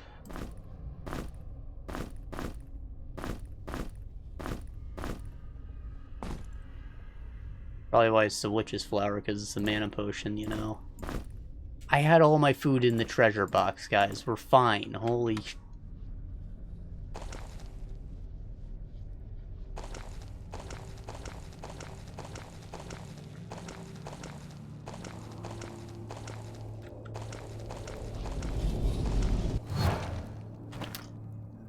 Alright, well, it looks like we made it. We actually did all the things, mostly.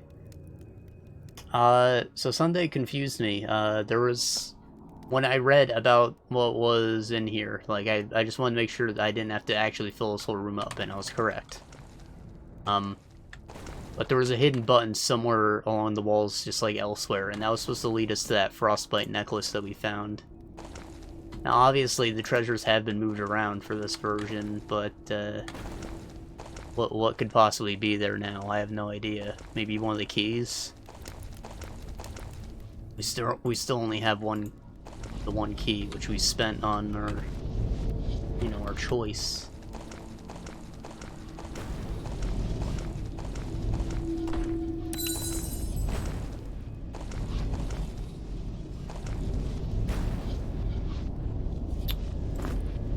Oh, you know what? We made it. We feeling good. I'm pretty sure once we hit the exit to this area, the entrance actually opened back up. So that's cool. And, yeah, we're going down a level. Now we here, boys. Alright, well, that took, like, a ridiculous amount of time. Considering that was only, like, the back half of a level that we redid half of. That's pretty ridiculous, but, we made it. It was tough. It was kind of fun, but it was really tough. I guess that's all. I'll see you guys in a week. Bye-bye.